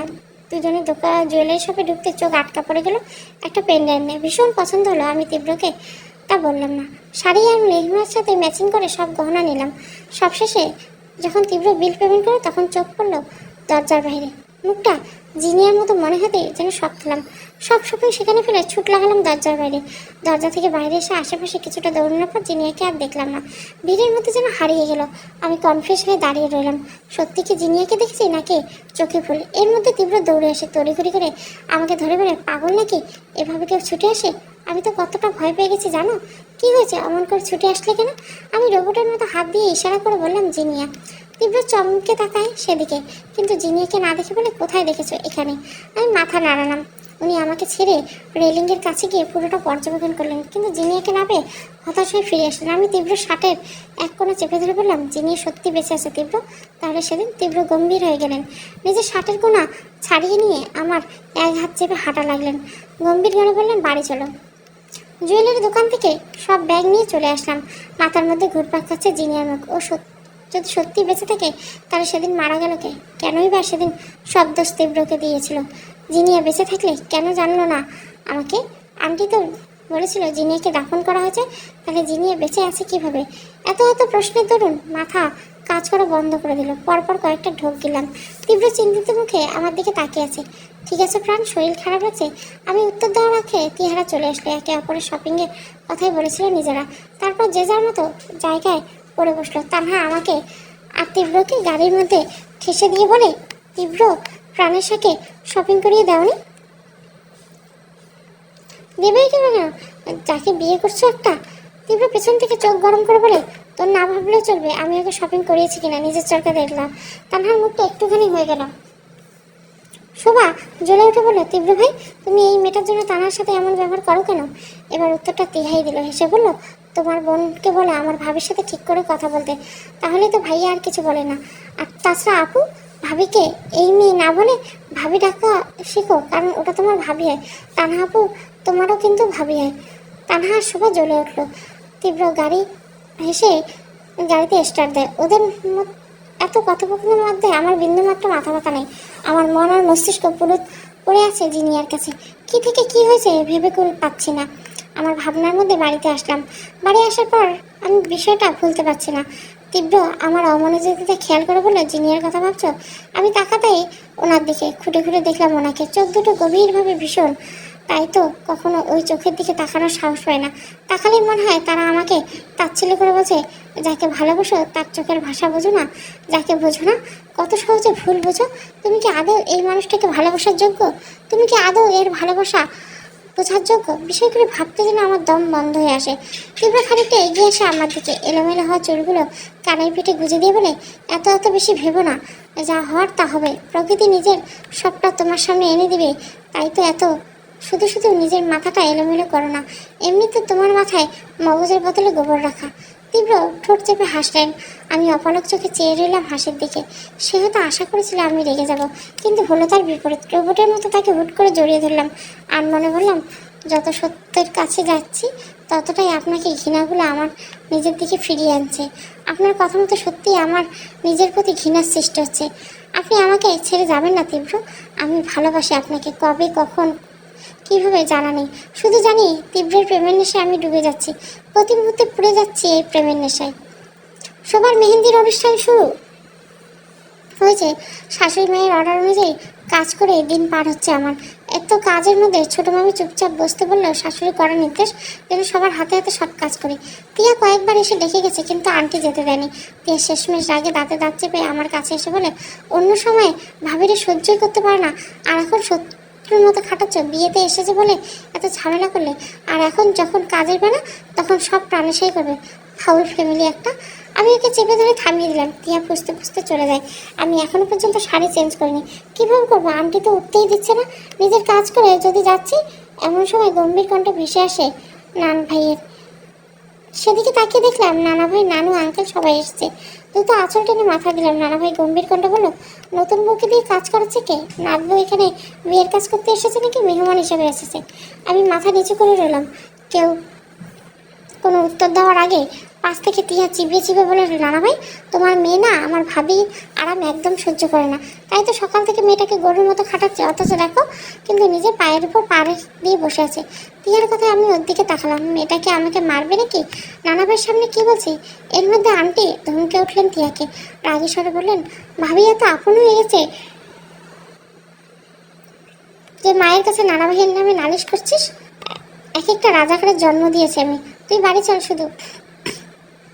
আন্টির কথা শেষ না হতে নানা ভাই রাম ধমক দিলেন। আমি থতমত খেয়ে গেলাম। চোখ পিট করে কিছুক্ষণ নানা ভাইয়ের দিকে তাকিয়ে ফাঁকা ঢোক দিলাম। তিনি আগের চেয়েও গম্ভীর হয়ে পড়লেন। তোমার সাহস দেখে আমি অবাক হচ্ছি তাফিয়া। তুমি একে তো এত কিছু করছো, তার উপর আমার সামনে আমার মেয়েকে ধমকাচ্ছ। আজাদ, তীব্র কোথায়? আঙ্কেল নম্র গলায় বললো, ওকে তো কোথাও দেখিনি, মনে হয় নিজের রুমে আছে। নানা ভাই কাউকে কিছু না বলে আমার দিকে দৃষ্টি দিলেন। আদেশ স্বরূপ বললেন, নিজের রুমে গিয়ে ফ্রেশ হয়ে চেঞ্জ করে নাও, আর বাদ বাকি যা কাজ তা কাফিয়ে আর এবারে বউরা মিলে করবে। তোমাকে আর কাজ করতে হবে না। আমি কিছু বলতে চেয়েও বললাম না। নানা ভাইকে এবারে সবাই ভয় পায়, আমিও তার ব্যতিক্রম না। তাই তার কথায় মাথা নাড়িয়ে চুপচাপ সরে আসলাম। একবার পেছনে তাকে দেখলাম আন্টিকে নানু ঝাড়ছে। আমি দীর্ঘশ্বাস নিলাম। চুপচাপ নিজের রুমে এসে দেখলাম তীব্র পায়ের উপর পা তুলে ল্যাপটপে কাজ করছে। আমার দিকে এক পলক তাকিয়ে বলে, এত তাড়াতাড়ি সব কাজ শেষ? ছেড়ে দিল তোমাকে? আমি তো ভাবলাম আর সারা রাত তোমার কাজ করতে করতে শেষ হবে। আমি জ্বলে উঠলাম। রাগে ফুসফুস করতে করতে একবার ওনার দিকে তাকিয়ে কাবারের দিকে গেলাম। কাবার থেকে একটা নতুন শাড়ি নিয়ে ওয়াশরুমে ঢুকলাম। দরজা বন্ধ করার আগে দাঁতে দাঁত চেপে বললাম, দুই মা ছেলে চোখের বিষ যেন আমি সকাল থেকে কাজ করে মরছি। এইটা ওনার চোখে পড়লোই না, কিন্তু আমি তাড়াতাড়ি চলে এসেছি, এটা তার চোখে পড়লো। খারুস কোথাকার, মেরে উগান্ডার টিকিট হাতে ধরিয়ে দেওয়া উচিত। বাইরে থেকে হুট করে হাসির শব্দ পেলাম। গরু কুচকে গেল নিমেষে। সারাদিন কাজ করে গা থেকে এখনো গন্ধ আসছে। দ্রুত সাবান নিয়ে শাড়িটা শুধু কোনোরকম পেঁচিয়ে নিলাম। দরজা হালকা খুলে দেখলাম তীব্র এখনো বসে আছে। আমি ওভাবে বের হয়ে আসলাম। তীব্র দৃষ্টি তখনই ল্যাপটপে। গলা পরিষ্কার করে বললাম, বাইরে যাবেন না আপনি? রুমে বসে আছেন যে? নানা ভাই তো আপনাকে খুঁজছিল। কেন হঠাৎ নানা ভাই কেন খুঁজতেছে? ওনার প্রশ্নে জিভ দিয়ে ঠোঁট ভিজিয়ে নিলাম। হাসার চেষ্টা করে বললাম, জানি না তো, আপনি গিয়ে দেখুন, যান। তীব্র আবার চোখ তুলে তাকালেন। কপালে ভাঁজ ফেলে পা থেকে মাথা পর্যন্ত পর্যবেক্ষণ করে বললেন, ও আচ্ছা এই ব্যাপার। আমি থতমত হয়ে জিজ্ঞাসা করলাম, কি ব্যাপার? উনি বাঁকা হাসে ল্যাপটপ রাখলেন, সিনা টান করে দাঁড়িয়ে হাই তুলে পড়লে বলেন, আমাকে তাড়ানোর কি আছে? আমি তো আগেই সব দেখে ফেলেছি বউজান। আমি ওনার কথায় কয়েক সেকেন্ড চোখ ছোট করে তাকিয়ে রইলাম। ওনার কথা মানে বোঝার সাথে সাথে দাঁতে দাঁত চেপে মেরে বালিশ ছুঁড়ে মেরে বললেন, বেহার নির্লজ্জ লোক, বের হন এক্ষুনি। তীব্র বালিশ ক্যাচ করে হাসতে থাকে। আমি আরও কিছু ছোড়ার প্রস্তুতি নিয়ে উনি ভো করে বের হয়ে যায়। আমি দ্রুত দরজা আটকে বড় করে শ্বাস নিলাম। লজ্জায় গাল দুটো লাল হয়ে গেছে। সেদিন রাতের ঘটনার পর থেকে আমি এমনিতে লজ্জা তার থেকে পালাই করি। আর সে বারবার সেই এক কথাই মনে করে। মনে মনে তার গোষ্ঠী উদ্ধার করে শাড়ি পরাতে মন দিলাম। নাচ গান সব কিছুতে মেতে উঠছে পুরো বাড়ি। তিহার মিলি দুজনে জোর করে হালকা সাজিয়েছে। চুলো তিহার ঠিক করে দিয়েছে। এদের অবস্থা এমন, বিয়েটা শোভার না আমার আর তীব্রর। টিয়া আমাকে নিয়ে নিচে নামতে বললো, ভাবি নিচে গিয়ে দেখবা নাটকের বন্যা বইয়ে যাইতেছে। আমি ওর কথা হেসে ফেললাম। চিমটি কেটে বললাম, আন্টি যদি তোমার এই কথাগুলো শুনে তাহলে তোমার সাথে সাথে আমার কাল্লাটাও কেটে নেবে। আচ্ছা তখন আন্টিকে তোমাকে কিছু বলেনি তো? টিয়া হাসতে বললো, তুমি যাওয়ার পর নানু এমনভাবে জেগেছে যে আম্মু আর আমাকে কিছু বলেনি। এখন বাড়িতে গেলে হয়তো আমার কপালে শুনিয়েছে। ওর কথা খানিকটা স্বস্তি পেল। বাড়িতে গিয়ে কী হবে এটা ভেবে শরীরের লোম দাঁড়িয়েছে। এমনিতে আন্টি আমাকে তেমন পছন্দ করে না, তার উপর আজ কিছু হলো। আন্টিকে আদৌ আমাকে ছেড়ে দিবে? দীর্ঘশ্বাস ফেলে তাকিয়ে দেখলাম শোভা মেহেন্দি দিচ্ছে। শোভার মেহেন্দি শেষ হতে তানহা তিহা মিলে বসে আছে। মিলে আমার কাছে এসে বললো, দেখেছেন ভাবি, আপনার ননদ আমাকে রেখে মেহেন্দি দিতে বসছে, ঠাডা পড়বে ওর উপর। আমি হেসে বললাম ওর কথায়। তীব্র আশেপাশে খুঁজে কোথাও পেলাম না। হুট করে তানহা মেহেন্দি দেওয়া বন্ধ করে মেহেন্দি নিয়ে দৌড় লাগায় সিঁড়ির দিকে। ওর এমন হঠাৎ দৌড়ে যাওয়া বেশ অবাক হলাম। মেলে গিয়ে তানহার জায়গায় বসে পড়লো। আমি একবার চারপাশটা দেখিয়ে হাঁটা লাগালাম তানহার পিছু পিছু। তানহা ছাদে গিয়ে দিকে দাঁড়িয়েছে। আমি ছাদের দরজার কাছে আসতে দেখলাম তীব্র সেখানে আছে। দুজনে একটা জায়গায় বসে তানহার হাতে তীব্র মেহেন্দি দিয়ে দিচ্ছে। আমি ফ্যাল করে কিছুক্ষণ সেদিকে তাকালাম। ইচ্ছে করছে দুটোকে গিয়ে থাপড়ায় আসি, কিন্তু দাঁতে দাঁত চেপে দাঁড়িয়ে থাকলাম। বিষয়টা কত দূর যায় এই দেখার অপেক্ষাতে আছি। তানহার হাতে মেহেন্দি দেওয়া শেষ করে তীব্র গম্ভীর মুখে করলো, এখন যা। তানহা বিশ্বজয় করার মতো হেসে বললো, যাবো একটু পর, তোমার সাথে একটু কথা বলি। তীব্র জবাব দিল না, চুপচাপ দাঁড়িয়ে রইল। তানহা হুট করে পেছন থেকে জড়িয়ে ধরলো। আমি চমকালাম। এ পর্যায়ে সহ্য হলো না। এগোতে নিলে তানহা কয়েকটা বাক্য গান আসে। তীব্র, তুমি তো প্রাণেশাকে এখান থেকে গিয়ে ছেড়ে দেবে তাই না? ওর সাথে বিয়েটা তো জাস্ট একটা ডিল। তুমি তো ওকে ডিভোর্স দিবে, আমাকে বিয়ে করবে তাই না? তুমি তো ওকে ভালোবাসো না তাই না? থেমে গেলাম আমি। হুট করে কৌতূহল জাগলো তীব্রের জবাবে। আমি জানি উনি আমাকে ভালোবাসে আর উনি আমাকে ছাড়বে না, তবু ওনার মুখ থেকে শোনার জন্য অধীর আগ্রহে রইলাম। হার্টবিট ভেড়ে গেছে। তীব্রর মুখে আমাকে ভালোবাসার কথা শোনা আসে। দেওয়ালে হেলান দিয়ে দাঁড়ালাম, চোখ বন্ধ করে বড় শ্বাস নিতে নিতে তীব্রর কণ্ঠ আসে, ছাড় আগে। তাহলে না ছেড়ে যেন আরো শক্ত করে জড়িয়ে ধরছে। ইচ্ছে করছে মেয়েটার সব চুল একটা একটা করে ছেড়ে দেয়। শুধু তীব্র বলুক সে আমাকে ভালোবাসে আর আমাকে ছাড়বে না। এরপর এই মেয়েকে আমি বোঝাবো প্রাণেশাকে। তানহা তীব্রর পিঠে মুখ গুজে বলে, আগে বলো আমার প্রশ্ন উত্তর দাও। তীব্র গম্ভীর স্বরে বলে, হ্যাঁ, ওর সাথে বিয়েটা শুধু একটা ডিল, আমি ওকে ভালোবাসি না। মুহূর্তে মাথায় যেন আকাশ ভেঙে পড়লো। ডপ করে চেয়ে রইলাম তানহা তীব্রর দিকে। তীব্র উত্তরে থম মেরে গেলাম। এক মুহূর্তে মনের সব আশা শেষ হয়ে গেল। এলোমেলো পেয়ে ছাদ থেকে সরে এলাম।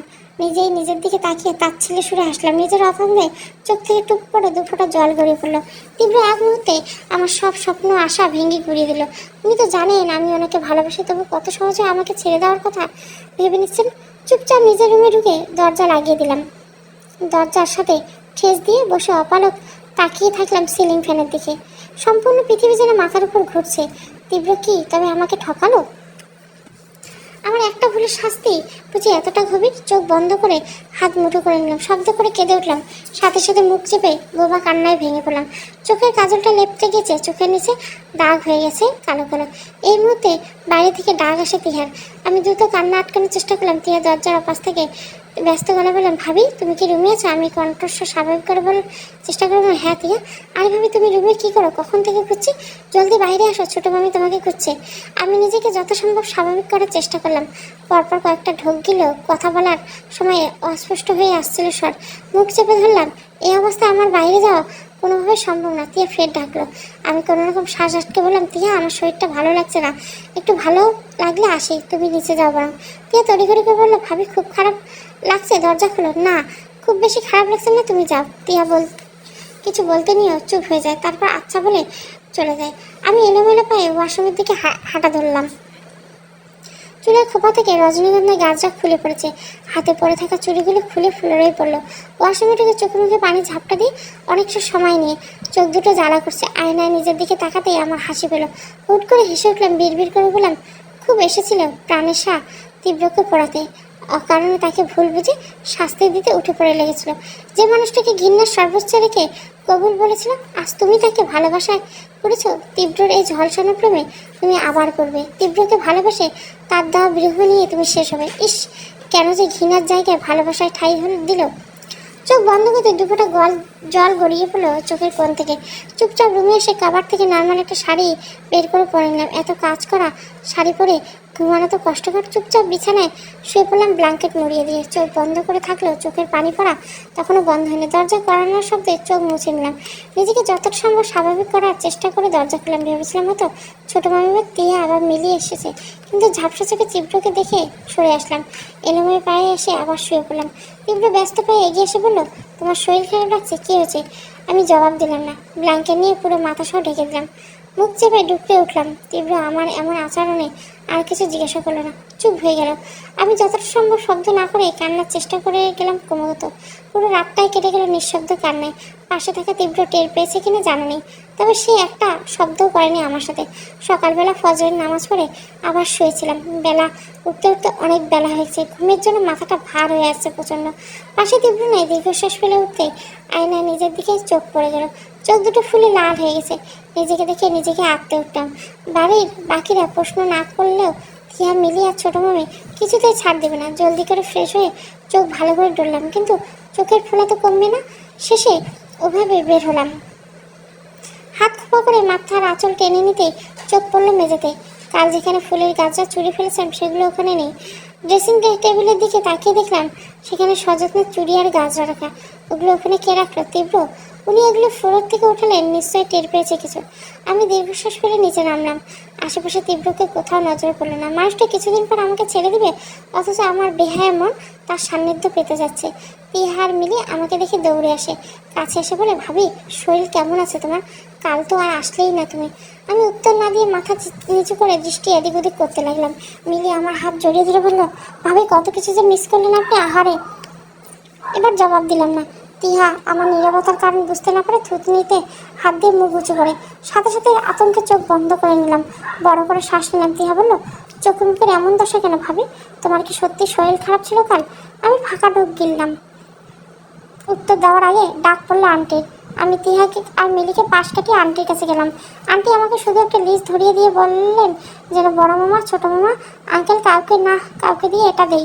আমি মাথা নাড়িয়ে লিস্টটা নিয়ে চুপচাপ আসলাম। মিলিকে আস্তে করে জিজ্ঞাসা করলাম, বড় মামা, ছোটো মামা আর আঙ্কেলকে কোথায় দেখেছো? আব্বু রুমে, কাকু আর আঙ্কেল বাইরে গার্ডেনে। বড় মামাকে ভয় লাগে আমার জন্য তার আদরের মেয়ের বিয়ে ভেঙে গেছে, তাই সে আমাকে তেমন একটা পছন্দ করে না। তাই তার কাছে গিয়ে না গিয়ে বাড়ি থেকে বের হলাম গার্ডেনের উদ্দেশ্যে। এসে দেখি আঙ্কেল আর ছোটো মামা এই পাশে খোশ গল্পতে মেতেছে। আমি মাথা নিচু করে এসে আঙ্কেলের দিকে লিস্টটা এগিয়ে দিয়ে বললাম, আঙ্কেল আন্টি বলেছে এগুলো আনতে। আঙ্কেল আমার থেকে লিস্টটা নিলেও ছোটো মামা ভুরু কুচকে বললেন, কিসের আঙ্কেল আন্টি? কে আঙ্কেল আর কে আন্টি? আমি ওনার এমন প্রশ্নে খানিকটা থতমত খেয়ে গেলাম। আঙ্কেল হেসে বলল, আরে আর বলো না প্রাণেশা মা, আমাকে আর তোমার আপাকে আঙ্কেল আন্টি বলে আগেকার অভ্যাস কিনা? আগেকার অভ্যাস তো ঠিক আছে, কিন্তু এখন এই কথা আব্বাজান জানে? আঙ্কেল দুপাশে মাথা নাড়লেন। ছোটো মামা আমার পাশে দাঁড়িয়ে মাথায় হাত রেখে বললেন, আমার আব্বাজান কতটা কড়া এটা তো তুমি ভালো করে জানো আম্মু। তাই এখন থেকে আঙ্কেল আন্টি ডাকা বন্ধ করো, নয়তো ভুল করে একথা আব্বাজানের কাছে গেলে আস্ত রাখবে না কিন্তু। আর শ্বশুর শাশুড়িকে কতদিন আঙ্কেল আন্টি ডাকবে শুনি? এটা তো আর কয়েকদিনের ব্যাপার না যে আজ আছে তো কাল নেই। তাই এখন থেকে বাবা মা ডাকতে শেখো। আমি ভদ্রমের মতন মাথা নাড়লাম। তারপর ওনাদের কাছ থেকে বিদায় নিয়ে বাড়ির পাশে পুকুর পাড়ের দিকে এগোলাম। ছোটো মামা তো জানে না আসলে এটা কয়েকদিনের ব্যাপার শুধু, এরপর আমাদের বিচ্ছেদ। আসলে আমি আজ আছি তো কাল নেই। শুধু শুধু আব্বু আম্মু রেখে মায়া বাড়ি কি লাভ? মাথার আঁচলটা ভালোভাবে টেনে নিয়ে পুকুরের সিঁড়িতে বসলাম। পা পানিতে ডুবিয়ে স্বচ্ছ পানিকে ঘোলাটে করতে দেখলাম। ধীরে ধীরে আবার পানি ঠিক হয়ে গেল। পানিতে অস্পষ্ট নিজেকে দেখে হাসলাম। বড় করে শ্বাস নিয়ে চোখ বন্ধ করলাম। অনুভব করলাম আমার পাশে কেউ আসে। চট করে চোখ মেলাতে তীব্র গম্ভীর মুখটা চোখে পড়ল। কিছুক্ষণ আর মুখ পানে তাকিয়ে আমি দৃষ্টি সরালাম। দুজনের মধ্যকার নীরবতা মিটিয়ে উনি নিজে বললেন, কিছু হয়েছে? আমি জবাব দিল না, প্রয়োজন মনে করলাম না। আমি যতটা দূর হয় আমাদের পরিণতি, তবে সে দূরত্বই এই মুহূর্ত থেকে শুরু হোক। পাশাপাশি দুজনের মধ্যকার দূরত্ব যেন আকাশ সমান। দুজনে টের পেলাম সে দূরত্ব। আমি ওনার প্রশ্নের উত্তর না দিলেও নিজের থেকে প্রশ্ন করলাম, আমরা বাড়ি কবে ফিরব? তীব্র কোনো প্রশ্ন ছাড়াই উত্তর দিলেন, আজ গায়ে হলুদ শেষ হলে কাল বিয়ে। এরপর নানা ভাইয়ে যাওয়ার অনুমতি দিলে 2 দিন পরে চলে যাব, আর না দিলে কিছুদিন থাকতে হবে। এরপর আবার দুজনের মধ্যে নীরবতা। এত কথা বলার থাকলেও সবটা দলা পাকিয়ে রয়েছে। আমাদের এখানে থাকাটা একসাথে থাকার শেষ সময়। এরপর দুজনের দূরত্ব বাড়বে জটিলতা। একটা সময় এসে দাঁড়াবে বিচ্ছেদ। এই মানুষটার চোখের দিকে তাকালে আমি অনুভূতির গভীরতা মাপতে পারতাম না। আজ মনে হচ্ছে এগুলো অনুভূতি নয়, শুধু রহস্যের বন জ্বালা ছিল, যেখানে আমি ফেসে গিয়ে দম আটকে ফেলেছি। এখন সময় শুধু কখন সেই দমটা বের হয়ে আসবে। ঠোঁটে কোনো অদ্ভুতভাবে হাসি ফুটে উঠলো। ওনাকে জিজ্ঞেস করলাম, জিনিয়ার কোনো খোঁজ পেয়েছেন? তুমি কি করবে? অনেকদিন বেষ্টির মুখ দেখি না, তাই ভাবছি দেখা করব। তীব্র মুখে বাঁকা হাসি ফুটে ওঠে। রহস্যভাবে হেসে বলে, নো প্রবলেম বেব, আমি তোমাকে তোমার বেষ্টির সাথে খুব শীঘ্রই দেখা করবো, কিন্তু কথা হচ্ছে যে বিষয়গুলো তুমি নিতে পারবে না। আমি হাসলাম, ঠোঁট প্রসারিত রেখে বললাম, এত বড় ধাক্কা সহ্য করে নিলে আর এতটুকু পারবো না? শুধু নিজের প্রতি ঘৃণাগুলো হয়তো বা আকাশ ছুবে, তবে আমি সহ্য করে নেব। তীব্র মুহূর্তে গম্ভীর হয়ে গেল। পাশ থেকে উঠতে উঠতে বললো, বাড়ির ভিতরে যাও, আম্মু আবার তোমাকে না খুঁজে না পেলে চেঁচামেচি শুরু করবে, তখন বিয়ে বাড়ি মনে হবে না। আমি ছোট্ট করে বললাম, আচ্ছা। উনি এগোতে আমি নিজেই উঠে পড়লাম। অন্য মনস্কভাবে উঠতে গিয়ে শাড়িতে পা বেঁধে উল্টে পড়লাম পুকুরে। মুহূর্তে আত্মনাদ করে বললাম। উল্টো হয়ে পড়ার কারণে বেশ খানিকটা পানি অলরেডি পেটে চলে গেছে। পুকুরের নিচটা পিচ্ছিল হয়। জ্ঞান ফেরার পর নিজেকে হাসপাতালে দেখে বেশ অবাক হলাম। আশেপাশে চোখ বোলাতে হাতে চলে থাকা স্যালাইনের দিকে পড়লো। মস্তিষ্ক ফাঁকা, ধীরে ধীরে সবটা মনে করতে আটকে উঠলাম। আমি তো পানি দিয়েছিলাম, দুর্ভাগ্যবশত সাঁতার না জানায় আরেকটা পানি পেটে চলে গেছে। আতঙ্কে দম বন্ধ হয়ে কখন জ্ঞান হারিয়ে গেছে মাথায় নেই। দীর্ঘশ্বাস পেলে আশেপাশে তাকালাম। এর মধ্যে দরজা ছেড়ে ভিতরে ঢুকলেন একজন নার্স। আমাকে তাকিয়ে দেখতে দেখে বলেন, চেঞ্জ পেরেছে তোকে? এখন শরীর কেমন লাগছে? আমি ধীর করতে বললাম, জি ভালো। নার্স এসে আমাকে স্যালাইনে মুচকে এসে বলেন, আপনি কিন্তু ভাগ্যবতী বলতে হয় ম্যাম। আমি কথাটা বুঝতে না পেরে জিজ্ঞাসা দৃষ্টিতে তাকালাম, হঠাৎ আমাকে ভাগ্যবতী বলতে হবে কেন? উনি ঠোঁট দুটো প্রসারিত করে বললেন, আপনার হাজবেন্ড আপনার অবস্থা থেকে এতক্ষণ পুরো পাগল হয়ে গেছিল, বাইরে বসে আছে এখনো। আমি কিছু বললাম না, চুপচাপ থাকলাম। জানি না কোনটা সত্য আর কোনটা মিথ্যা। আমি বারবার সত্য মিথ্যার মধ্যে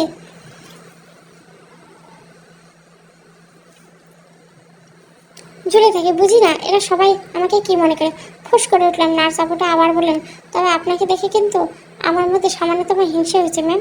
এত হ্যান্ডসাম, কেয়ারিং, লাভিং একটা হাজব্যান্ড পেয়েছেন, ওয়াও। আপনি ভ্রু কুচকে এলো। মেয়েটার চোখে স্পষ্ট মুগ্ধতা, রাগে জ্বলে উঠলো। কত বড় সাহস, আমার বরের দিকে নজর দিচ্ছে, তাও আবার আমাকে এসে বলছে। বলি, এদের কি লজ্জা শরম কিছু নেই? ফোঁস করে উঠলো। কিছু বললাম না, আপাতত চুপড়ে থাকলাম। আমি তো অসুস্থ, তাই না? কিছুক্ষণ পর নার্সটি বের হয়ে আসে। সাথে সাথে কেবিনে আসে তীব্র। চোখ মুখ দেখে বোঝার উপায় নেই তার এই মুহূর্তে প্রতিক্রিয়া ঠিক কি। তীব্র চুপচাপ টুল টেনে বসে গম্ভীর কণ্ঠে বলল, সাঁতার না পেলে পুকুরে যাওয়ার কোনো দরকার ছিল না। পেট ভরে পানি খেয়েছে তো। ওনার কথা শুনে নড়েচড়ে একটু কাশি দিয়ে গলা পরিষ্কার করে নিলাম। কোনো জবাব দিলাম না। আসলে উনি কেয়ার করলে নাকি ধমকালে এটা বুঝলাম না। উনি আমার নীরবতা দেখে কপালে ভাঁজ ফেললেন, দাঁতে দাঁত চেপে বললেন,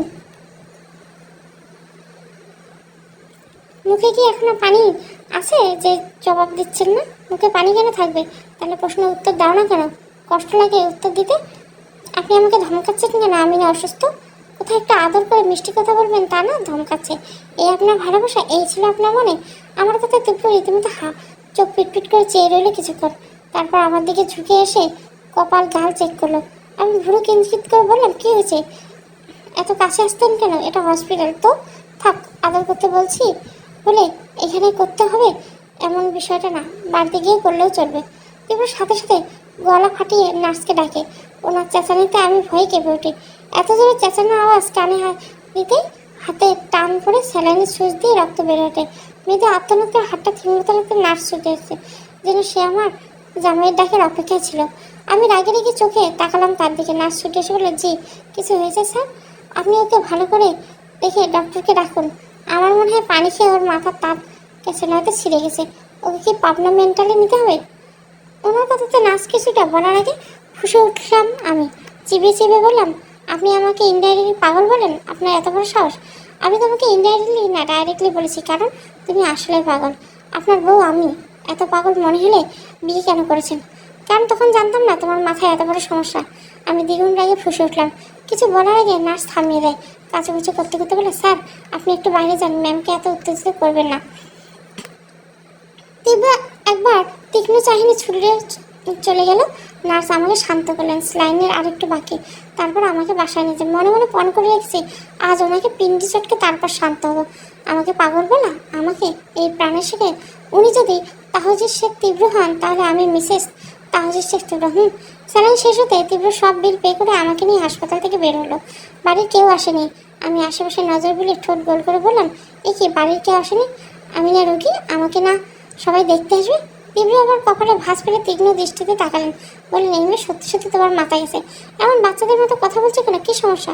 আমি ভেমচি কেটে বললাম, আপনার একটা বাচ্চা লাগবে, বলতেই পারতেন।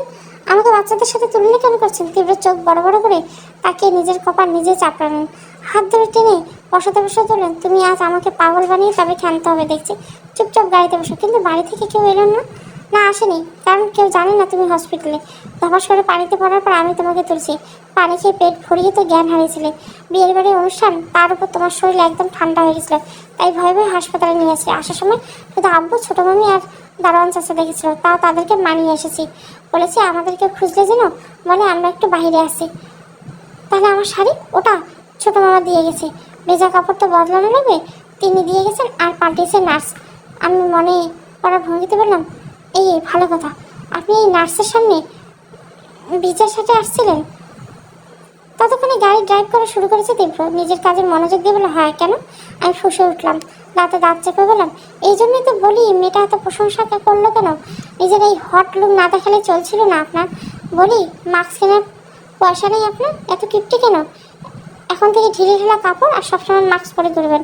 সাথে সাথে তীব্র গাড়ি থামিয়ে ড্যাপ ড্যাপ করে মুখের দিকে তাকিয়ে দিল। আমি ধমকে বললাম, সমস্যা নেই। কি, গাড়ি থামিয়েছেন কেন? তীব্র গোল গোল চোখ নিয়ে বলল, তোমার ব্যাপার স্যাপার ভালো লাগছে না প্রাণ। কী হয়েছে বলো তো? কী বলতে চাইছো? আমাকে ধমকাচ্ছ? তোমার নিশ্চয় মাথায় তার টুইটা ছিঁড়ে গেছে। I damn sure. আমি কিছু বলতে গিয়ে বললাম না, গাল ফুলিয়ে অন্যদিকে বসলাম। তীব্র গাড়ি স্টার্ট দিয়ে বললেন, আমাকে যা বলেছ তা বলো, সমস্যা নেই, কিন্তু বাড়ি গিয়ে উল্টোপাল্টা কিছু বলো না বা করো না। আমি চট করে তার দিকে তাকালাম, চকচকে চোখ নিয়ে বললাম, ভালো কথা। ভাবছি বাড়ি গিয়ে শাশুড়ি মা আর ননদিনীকে দারুণ রকমের সারপ্রাইজ করবো। তীব্র আমার দিকে তাকিয়ে দীর্ঘশ্বাস ফেললেন। তারপর আমি নিজের মতো করে রাস্তায় দেখতে দেখতে বাড়ি পৌঁছলাম। আমাদের দেখে দ্রুত ছুটে আসেন ছোটো মামা আর আঙ্কেল। চিন্তিত সুরে আমাকে জিজ্ঞেস করলেন, তুমি পুকুরে পড়লে কীভাবে? এখন শরীর ঠিক আছে তো? আমি মাথা নাড়িয়ে হ্যাঁ বললাম। তীব্র আমাকে সাথে সাথে নিয়ে বাড়িতে ঢুকলেন। তিহা মিলির কাছে এগিয়ে এলো। লিভিং রুমে বসে তানহা আর শোভা বসেছিল। তীব্র আমাকে নিয়ে সরাসরি রুমে যেতে চাইলে আমি ব্যাগ রাখলাম। কেন যাবো রুমে? তিহা আর কাছে এগিয়ে এসে বললো, ব্যাপার কি ভাইয়া ভাবি, তোমরা এতক্ষণ কোথায় ছিলে? আর ভাবি যে বের হলো এতক্ষণ পর আসলো। আমি দাঁত বের করে বললাম, আগে তো কখনো এখানে আসা হয়নি, আর বিয়ের ঝামেলার জন্য বেরও হয়নি। কাল তোমার ভাইয়ের সাথে রাগ করেছিলাম, তাই আজ আমার রাগ ভাঙাতে ঘুরতে নিয়ে গেছিলো। মুখটা একটু লাজুক লাজুক করে আর চোখে আনার দিকে তাকাতে দেখে খুব রেগে গেছে। ফর্সা চোখ মুখ লাল হয়ে গেছে। এবার তীব্র দিকে তাকিয়ে দেখলাম উনি হাঁ হয়ে তাকিয়েছেন আমার দিকে। তিহার মিলি মিটমিট করে হাসে। বাবা ভাইয়া, শুধু কি ভাবিকে নিয়ে ঘুরলে? আমাদের নিয়ে ঘুরতে হবে যে। আচ্ছা নিয়ে যাবো। প্রাণেশ্বর রুমে ছিল। আমি ঠোঁট উল্টিয়ে মাথায় আঁচল টেনে নিয়ে তীব্রের সাথে দিয়ে রুমে হাঁটা দিলাম। পিছন থেকে শব্দ পেলাম কিছু ভাঙা। সাথে সাথে চেপে ধরলাম তীব্র হাত। তীব্র আর পিছু না ফিরে আমার দিকে তাকে হাঁটতে লাগলো। আমি ঠোঁট চেপে হাসলাম। আমার মন এর থেকে জোরে ভেঙেছে, আর তানহা তা কেবল কফির কাপটাই ভেঙেছে। ঠোঁট বাঁকালাম। তুমি আসতে তীব্র বললো, মিথ্যে বললে কেন হয়েছে? আমার শখ হয়েছে বলছে, আরও বলবো। আপনার কি? তীব্র আমার মাথায় ছোট্ট একটা গাঁটটা মেরে বললো, রেস্ট নাও, যাও। আমি চুপচাপ বিছানায় হেলান দিয়ে বসলাম। তীব্র বের হয়ে যেতে নিলে পিছন থেকে হুট করে প্রশ্ন করলাম, আপনি কি আমাকে ভালোবাসেন তীব্র? তীব্র থমকে দাঁড়ালেন। কয়েক পলক সেভাবে দাঁড়িয়ে হাত মুষ্টিবদ্ধ করলেন। আমি সেদিকে তাকিয়ে রইলাম। তীব্র কোনো জবাব না দিয়ে চলে গেল। আমি তার যাওয়ার দিকে তাকিয়ে হাসলাম। ঠোঁটে কোনো তাচ্ছিল্যের হাসি ফুটে উঠল। উনি বাসে না, আমাকে ভালো বাসে না। সকল অভিনয়ের সমাপ্তি ঘটিয়ে মুখে হাত চেপে ডুবতে উঠলাম। গায়ে হলুদ ভালোভাবেই কেটে গেল। আমি নিচে যাইনি তেমন একটা, তীব্র জোর করেনি। তাকে কাল যে পরিমাণ কনফিউজ করছি তাতে তার ধারণা আমি নিশ্চয়ই পাগল হয়ে গেছি। আমার নাকি মাথার তাপ ছিঁড়ে গেছে। ওনার কথা ভেবে আমার হাসি পায়। কতদিন একসাথে থাকা হবে তা তো জানি না, যে কয়টা দিন আছে সে কয়টা দিন নাকি তানহা আর তীব্রকে জ্বালিয়েই যাই। ভাবতে ভাবতে নিজের সাজগোজ করলাম, কালো রঙের লেহেঙ্গা পরছে, চুলগুলো ছেড়ে হালকা করে সেজে নিলাম। তীব্র নিজের কালো পাঞ্জাবি পরছে, আমি লেহেঙ্গা ধরে ধীরে ধীরে নিচে নামতে পুরো বাড়ি মেহমান গিজগিজ করছে। বড় মামির অনেক আত্মীয় এসেছে, এর মাঝে এক ছেলে আছে। এই বজ্জাত ছেলের দৃষ্টি আমার মোটেও ভালো লাগে না, কিছুতে গড়বড় আছে। আশেপাশে তাকিয়ে তিহাকে খুঁজলাম। তিহার মিলি একে অপরের সাথে চিপকে থাকে, আর কোথায় কোথায় যায় তা বোধহয় নিজেরাই জানে না। আমার খোঁজার মধ্যে বিপ্লব আর মুন্নি দৌড়ে আসে আমার কাছে। মুন্না দাঁত বের করে বলে, ভাবি আপনি তীব্র ভাইয়ের বউ না হলে আপনার নিয়ে ভেগে যেতাম। ওর কথায় আমার মুখ হা হয়ে গেল। ভুরুতে কিঞ্চিত কুচকে বললাম, বয়স তোমার 16 না, আর তুমি আসছো ভেগে নিয়ে যেতে? তীব্র শুনলে তোমার ঠ্যাং ভেঙে হাতে ধরিয়ে দেবে। আরে ভাবি আপনি আমাকে সাপোর্ট করবেন তা না, আসছেন তীব্র ভাইকে বিচার দেওয়ার জন্য? ছি ভাবি, ছি, আপনার কাছে এটা আশা করিনি। ওর কথার ধারণ শুনে ফিক করে হেসে দিলাম।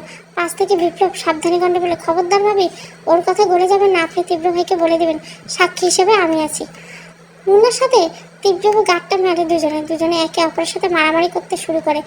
কোনো রকমে ওদের থামিয়ে বললাম, আরে নিজেদের মধ্যে ঝামেলা করতে হয় না, আমাকে বলো তোমাদের তীব্র ভাই তিহা মিলি ওরা কোথায়? তীব্র ভাই ব্যস্ত, নানা ভাই ওকে যে কাজ দিয়েছে, আর তিহা আপু মিলি আপু সবাই এদিকে। ও ভাবি, ভাইয়া বলেছে আপনাকে সাবধানে থাকতে। ওই যে তানহা আপুর খালাতো ভাই আসছে না হাবিব, ওর থেকে দূরে থাকতে। আমি একটু গোল করে সব মতো বললাম, ওকে বললাম। এরপর চলে আসলাম তিহার মিলিকে খুঁজতে। এই মেয়েগুলো যে কোথায় হারিয়ে যায় আল্লাহ জানে। ওদের খুঁজতে খুঁজতে সামনে বলে হাবিব, আমাকে দেখে 32টা দাঁড় বের করে হাসে। হ্যাংলা পাতলা গরমে হাবিবের হাসি একদম খারাপ না। আমি তাকে এড়িয়ে চলে নিতে আসলাম। কাউকে খুঁজছো প্রাণেশা?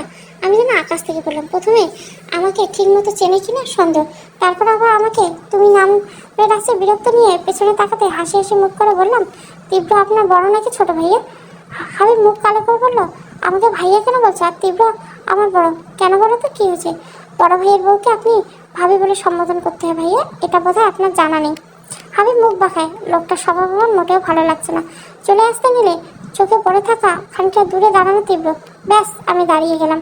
হাবিবের দিকে তাকিয়ে হেসে লজ্জা পাওয়ার ভঙ্গিতে বললাম, অবশ্যই আপনি আমাকে শুধু প্রাণেশা বললেও আমি মাইন্ড করবো না। হাবিব যেন আকাশের চাঁদ হাতে পেল, দুপে এগিয়ে আসলো আমার দিকে। ওনার আকস্মিক এগিয়ে আসাতে চমকে দুপা পিছিয়ে গেলাম। হাসার চেষ্টা করলাম, কাছে আসছেন কেন ভাইয়া, দূরে থাকুন। হাবিব আমার দিকে এগিয়ে আসতে তীব্র ছুটে আসছে। লোকটা চোখ মুখ লাল হয়ে গেছে, চোয়াল শক্ত করে বলে, কি হচ্ছে এখানে? হাবিব ভয়ে থতমত হয়ে যায়। তার চোখ দেখে বোঝা যায় সে ভালো মতো ভয় পাচ্ছে তীব্রকে, কিন্তু এতক্ষণ ভাব নিয়ে দাঁড়িয়েছিল। আহারে বেচারা হাবিব, সে আজ ধুলাই খাবে তা আমি ভালো মতো বুঝলাম। এখানে ফাট দিনে থাকলে এখনই হাবিবের গলা টিপে দিতে। হাবিব আমতা আমতা করে বলল, ভাবির সাথে একটু আলাপ করছিলাম। তীব্র তীক্ষ্ণ দৃষ্টিতে তাকে বলে শেষ। হাবিব দৌড়ে হ্যাঁ বলে দৌড়ে যায়। ও দৌড় দেওয়া দেখে আমি পিছন থেকে দুবার ডেকে হেসে উঠলাম, পেট চেপে হেসে যাচ্ছিলাম। তীব্র আমাকে টেনে সোজা করে রাগেশ্বরে জিজ্ঞাসা করে, এর সাথে এত হেসে হেসে কথা বলতে কে বলেছে? আমি ওনার হাত থেকে নিজেকে ছাড়িয়ে নিলে বললাম, কেউ বলতে হবে? আমার কি ইচ্ছে নাই নাকি?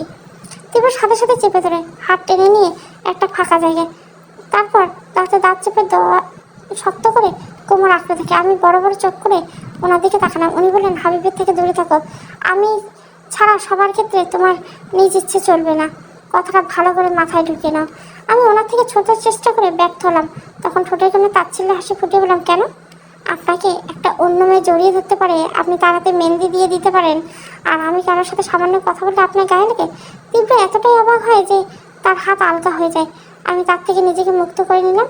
অন্যদিক থেকে বর আসছে, শব্দ আসছে, সেদিকে পা বাড়িয়ে দিলাম। যার সাথে বিচ্ছেদ ঠিক করে রেখেছি তাকে নিয়ে এত না ভাবলেই চলবে।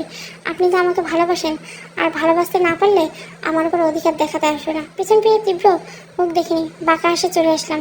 হয় তীব্র আজীবন নিজের করে পাবো, নয়তো হারাবো। আমার এত লুকোচুরি আর ভালোবাসছেন না। ভালোবেসে কেন এত কষ্ট পেতে হবে আমার? আমি তো শুধু ভালোবেসেছি। সে ভালোবাসে বলে না, আবার ভালোবাসে না তাও বলে না। এবার কোনো না কোনো একটা তাকে নিজের মুখে বলতে হবে। ব্যাস, বিয়েটা ভালোই ভালো মিটে গেল। সবার বিদায় শেষে হাই তুলতে তুলতে নিজের রুমের দিকে এগোচ্ছিলাম। সে সময় টান পড়ে লেহেঙ্গার ওড়নাতে, কাঁধের ওড়না চেপে পেছনে তাকাতেই চোখ পড়ে হাবিব। ওর হাতে আমার ওড়নার অংশ। আটকে উঠলাম আমি। তীব্র নিচে, বাকিরা সবাই নিচে, বড় মামিকে সামলাচ্ছে। আমার শরীর খারাপ লাগছিল, আমি চলে এসেছি, কিন্তু এখানে এসে এমন পরিস্থিতি পড়বো তা ভাবতে পারিনি। পিটপিট করে কিছুক্ষণ হাবিবের দিকে তাকিয়ে বললাম, কী ধরনের অসভ্যতা এটা হাবিব ভাই? আমি কিন্তু আপনার ভাবি। ওন্না ছাড়ুন। হাবিব দাঁত বের করে ওন্না ছাড়ার বদলে ওন্না ধরে টান দেয়। আমি হুমড়ি খেয়ে লেহেঙ্গাতে বেঁধে নিচে পড়ে যাই। হাঁটু আর হাত ধরে আত্মনাদ করে উঠি। হাবিব শয়তানি হাসি এসে আর একটা টান দিতে পিছনের জন্য ওন্নাটা সাথে টপটা খানিকটা ছিঁড়ে যায়। মুহূর্তে সকল ব্যথা বলে হাত দিয়ে চেপে দিলাম, দাঁতে দাঁত চেপে বললাম, দেখেন হাবিব ভাই, ভালো করে বলছি আমার ওন্না ছাড়ুন। তীব্র এসে যদি দেখে আপনি আমার সাথে বেয়াদবি করছেন, তাহলে কিন্তু আপনার বাপের ক্ষমতা নেই আপনাকে বাঁচাবে। হাবিব বিচ্ছির রকম হাসি হেসে বাজে ভঙ্গিতে বলে, ভাবি আপনার পর তো এখন তানহার সাথে, মনে হয় না এত সহজে তানহা তাকে ছাড়বে। আর রইলে বাকি আপনার কথা, আপনাকে দেখলেই তো আমার। ওনার খারাপ ইঙ্গিত বুঝতে সময় লাগলো না আমার, গা গুলিয়ে এলো। কোনো রকমে উঠে দাঁড়ালাম। ওনার দৃষ্টি তখন দেহের ভাঁজে ভাঁজে। আমি ওনা ছাড়ানোর চেষ্টা করতে করতে বললাম, আমি চিৎকার করবো? ভাবি একটু তো বুদ্ধিমতী হন।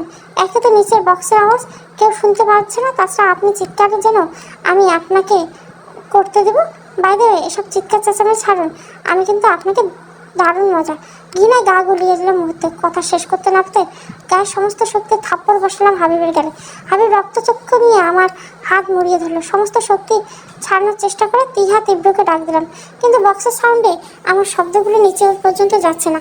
হাবিব রেগে হাত দিতে থাকে আমার টবে। মুহূর্তে দুজনের মধ্যে ধস্তে ধস্তে বারবার প্রার্থনা করছিলাম, তীব্র আসুক, কেউ না কেউ আসুক, কিন্তু কেউ আসেনি। একসময় বাক্স বাজানো ভীষণ আশ্চর্য লাগলো আমার কাছে। বুঝলাম আটঘাট বেঁধেই নেমেছে জানাটা। নিজেকে এতটাই অসহায় লাগতে শুরু করলো, এক পর্যায়ে ক্লান্তি গলায় আওয়াজ বের করাই বন্ধ হয়ে গেল। হাবিবের শক্তিতে না পেরে শব্দ করে কান্না করে উঠলাম। এই মুহূর্তে একটি মেয়েলি কণ্ঠ ভেসে আসলো, কি হচ্ছে এসব? সাথে সাথে ছেড়ে দিল আমাকে হাবিব। ওর হাত থেকে ছাড়া পেয়ে নিজেকে গুটিয়ে নিলাম। মাথা চক্কর দিয়ে উঠলো। সামনে দাঁড়ানো তানহাকে তীক্ষ্ণ দৃষ্টিতে তাকিয়ে বলল, তুমি ওর সাথে কি করছিলে প্রাণিশা? আকাশ থেকে পড়লাম যেন, অবাগের চরম পর্যায়ে পৌঁছে তাকিয়ে রইলাম। আমি কি করছিলাম মানে? তানহাতে স্পষ্ট দেখলো হাবিব অসভ্যতামি করছিল, তবু আমাকে জিজ্ঞাসা করলো। চোখ থেকে পানি গড়ানো বন্ধ হয়ে গেল। এর মধ্যে তানহার পিছু পিছু এসে দাঁড়ায় তীব্র, তিহা, মিলি, মুন্না, বিপ্লব। হাবিব ওদের আসতেই দেখে নাটক শুরু করলো। অবুঝের মতো তানহাকে বললো, তানহা তীব্রের বউ তো। তখন আমাকে বললো বিদায়ের পর যখন ফাঁকা হবে তখন ওর রুমে আসতে, কিন্তু রুমে যাওয়ার আগে এসব হয়ে যাবে বুঝতে পারিনি। আমি কখন ওকে এসব বললাম? আমার গলা দিয়ে আওয়াজ বন্ধ হয়ে আসে। তীব্র ততক্ষণে আমার দিকে তাকিয়েছে। তিহার মিলি এসে আমাকে ধরে বলছে, কি হয়েছে ভাবি? আমি কোনো উত্তর দেওয়ার আগে তানহা বললো, তোর ভাবি আর কি বলবো? আমি বলেছি কি হয়েছে, যা ঘটেছে তা তো আমার সামনে ঘটলো। তোর ভাবি হাবিবের সাথে চিপকে ধরেছি, আমার তো বলতেই ঘৃণা হচ্ছে। তীব্র দেখো তোমার বউয়ের কাণ্ড। আমি মুহূর্তে ভাঙা গলে বললাম, উল্টো পাল্টা কথা কেন বলতেছো তা না? হাবিব তো জোর। তুমি কি বলতেছো প্রাণাশা? তুমি তো নিজেই আসলে আমার কাছে। আমি বলার মতো ভাষা পেলাম না, মাথা নত করে নিলাম, ঠোঁট কামড়ে কান্না আটকানোর চেষ্টা করলাম। তীব্র কি বলে সেটাই শুনতেই চাই আমি। পাশ থেকে তিহা বললো, তানহা আপু, আমার ভাবির অমন মানসিকতা নাই। ভাবি আমি আরও আগের থেকে চিনি, সে কি করতে পারে আর কি করতে পারে না তা আমি ভালো করে জানি। আর এই হাবিব ভাইয়া আপনার চোখের দিকে তাকালে তো লুচ্চা লুচ্চা লাগে। আপনি আমার ভাবির নামে বদনাম দিচ্ছেন, মেয়ে মানুষের জুতার বাড়ি খেয়েছেন। হাবিব ফুসে ওঠে, যা তা বলতে থাকে। তানহাকে থামিয়ে আমাকে কয়েকটা বিশ্রী ভাষায় গালি দিয়ে বলে, খুব বড় বড় কথা বলছিস ভাবিকে নিয়ে। তোর ভাবি কি তা তো নিজেই দেখলাম। হাবিব সিরিয়াস করছে তো, এত কিছু করছে, নষ্টা মেয়ে মানুষ কোথাকার। রাগে ঘিন্নায় গা ঘিনঘিন করতো। এতক্ষণ চুপ থাকলো, এবার চুপ থাকলো না। দু পা এগিয়ে গায়ের সমস্ত শক্তি দিয়ে থাপ্পড় মারলাম তানহাকে। তানহা তাল সামলাতে না পেরে যায়। রাগে গা ঘিনঘিন করছে। তানহাকে থাপ্পড় দেওয়ায় হাবিব ছুটে আসে। আমার দিকে হাত বাড়াতে তীব্র ওর বুক বরাবর লাথি দিয়ে আমার দিকে তাকায়। আমি অবাক চোখে তার দিকে তাকাতে দেখলাম তার ঠোঁটের কোনো অদ্ভুত হাসি। আমাকে কাছে টেনে এক হাতে আগলে নিয়ে ফু দিয়ে সামনে থেকে চলল। তারপর হেসে সে বলেন, একটা থাপ্পড় আর 2 সেকেন্ড পরে দিলে তোমার গালে পড়তো। অপরাধ না করে ওরা এত কথা তোমাকে শোনাচ্ছিল, তুমি চুপ করে দাঁড়িয়েছিলে। ইচ্ছে তো করছিল তোমাকে ধরে থাপড়াই। হাবিবের বুকে ব্যথা পাওয়ায় চোখ মুখ খিচে নিচে পড়ছিল। মুন্না আর বিপ্লব তীব্র কিছু ইশারা করতে তারা নিচ থেকে তুলে আমার সামনে দাঁড় করায়। তীব্র আমার চোখে চোখ রেখে বলে, তোমার দিকে তাকানো তোমাকে করা সকল খারাপ স্পর্শের জবাব দাও ওকে। তিহা মিলিকে জুতো দিয়ে মারতে শুরু করে জানিস তো, নাকি শিখিয়ে দে? তিহা আর মিলি বাঁকা হাসে নিজের পা থেকে জুতো খুলে প্রথমে নিজেরা গালের উপর বসে দেয়। তারপর তীব্র আমার দিকে তাকাতে আমি উন্মাতের মতো মারতে থাকলাম হাবিবকে। এক পর্যায়ে মারতে মারতে নিচে বসে পড়লাম। ডুকরে কেঁদে উঠলাম। তীব্র ব্যস্ত পায়ে এসে নিজে হাঁটু মুড়িয়ে বসে নিল। ওনার পাঞ্জাবি আঁকড়ে বুক ভাসিয়ে কাঁদতে থাকলাম। আজ আমার সাথে যা হয়েছে তা একটা মেয়ের কাছে কত বড় ধাক্কা তা বোধহয় শুধু একটা মেয়ে অনুভব করতে পারে। একসময় কাঁদতে কাঁদতে সেন্স হারিয়ে লুটিয়ে পড়লাম তীব্রের বুকে। তীব্র প্রেমের নেশায় দ্বিতীয় পর্ব চলবে। আর একটা পর্ব আছে যেটাতে শেষ হবে। ভালো লাগলে অবশ্যই লাইক, শেয়ার এবং সাবস্ক্রাইব করবেন। Thank you for watching.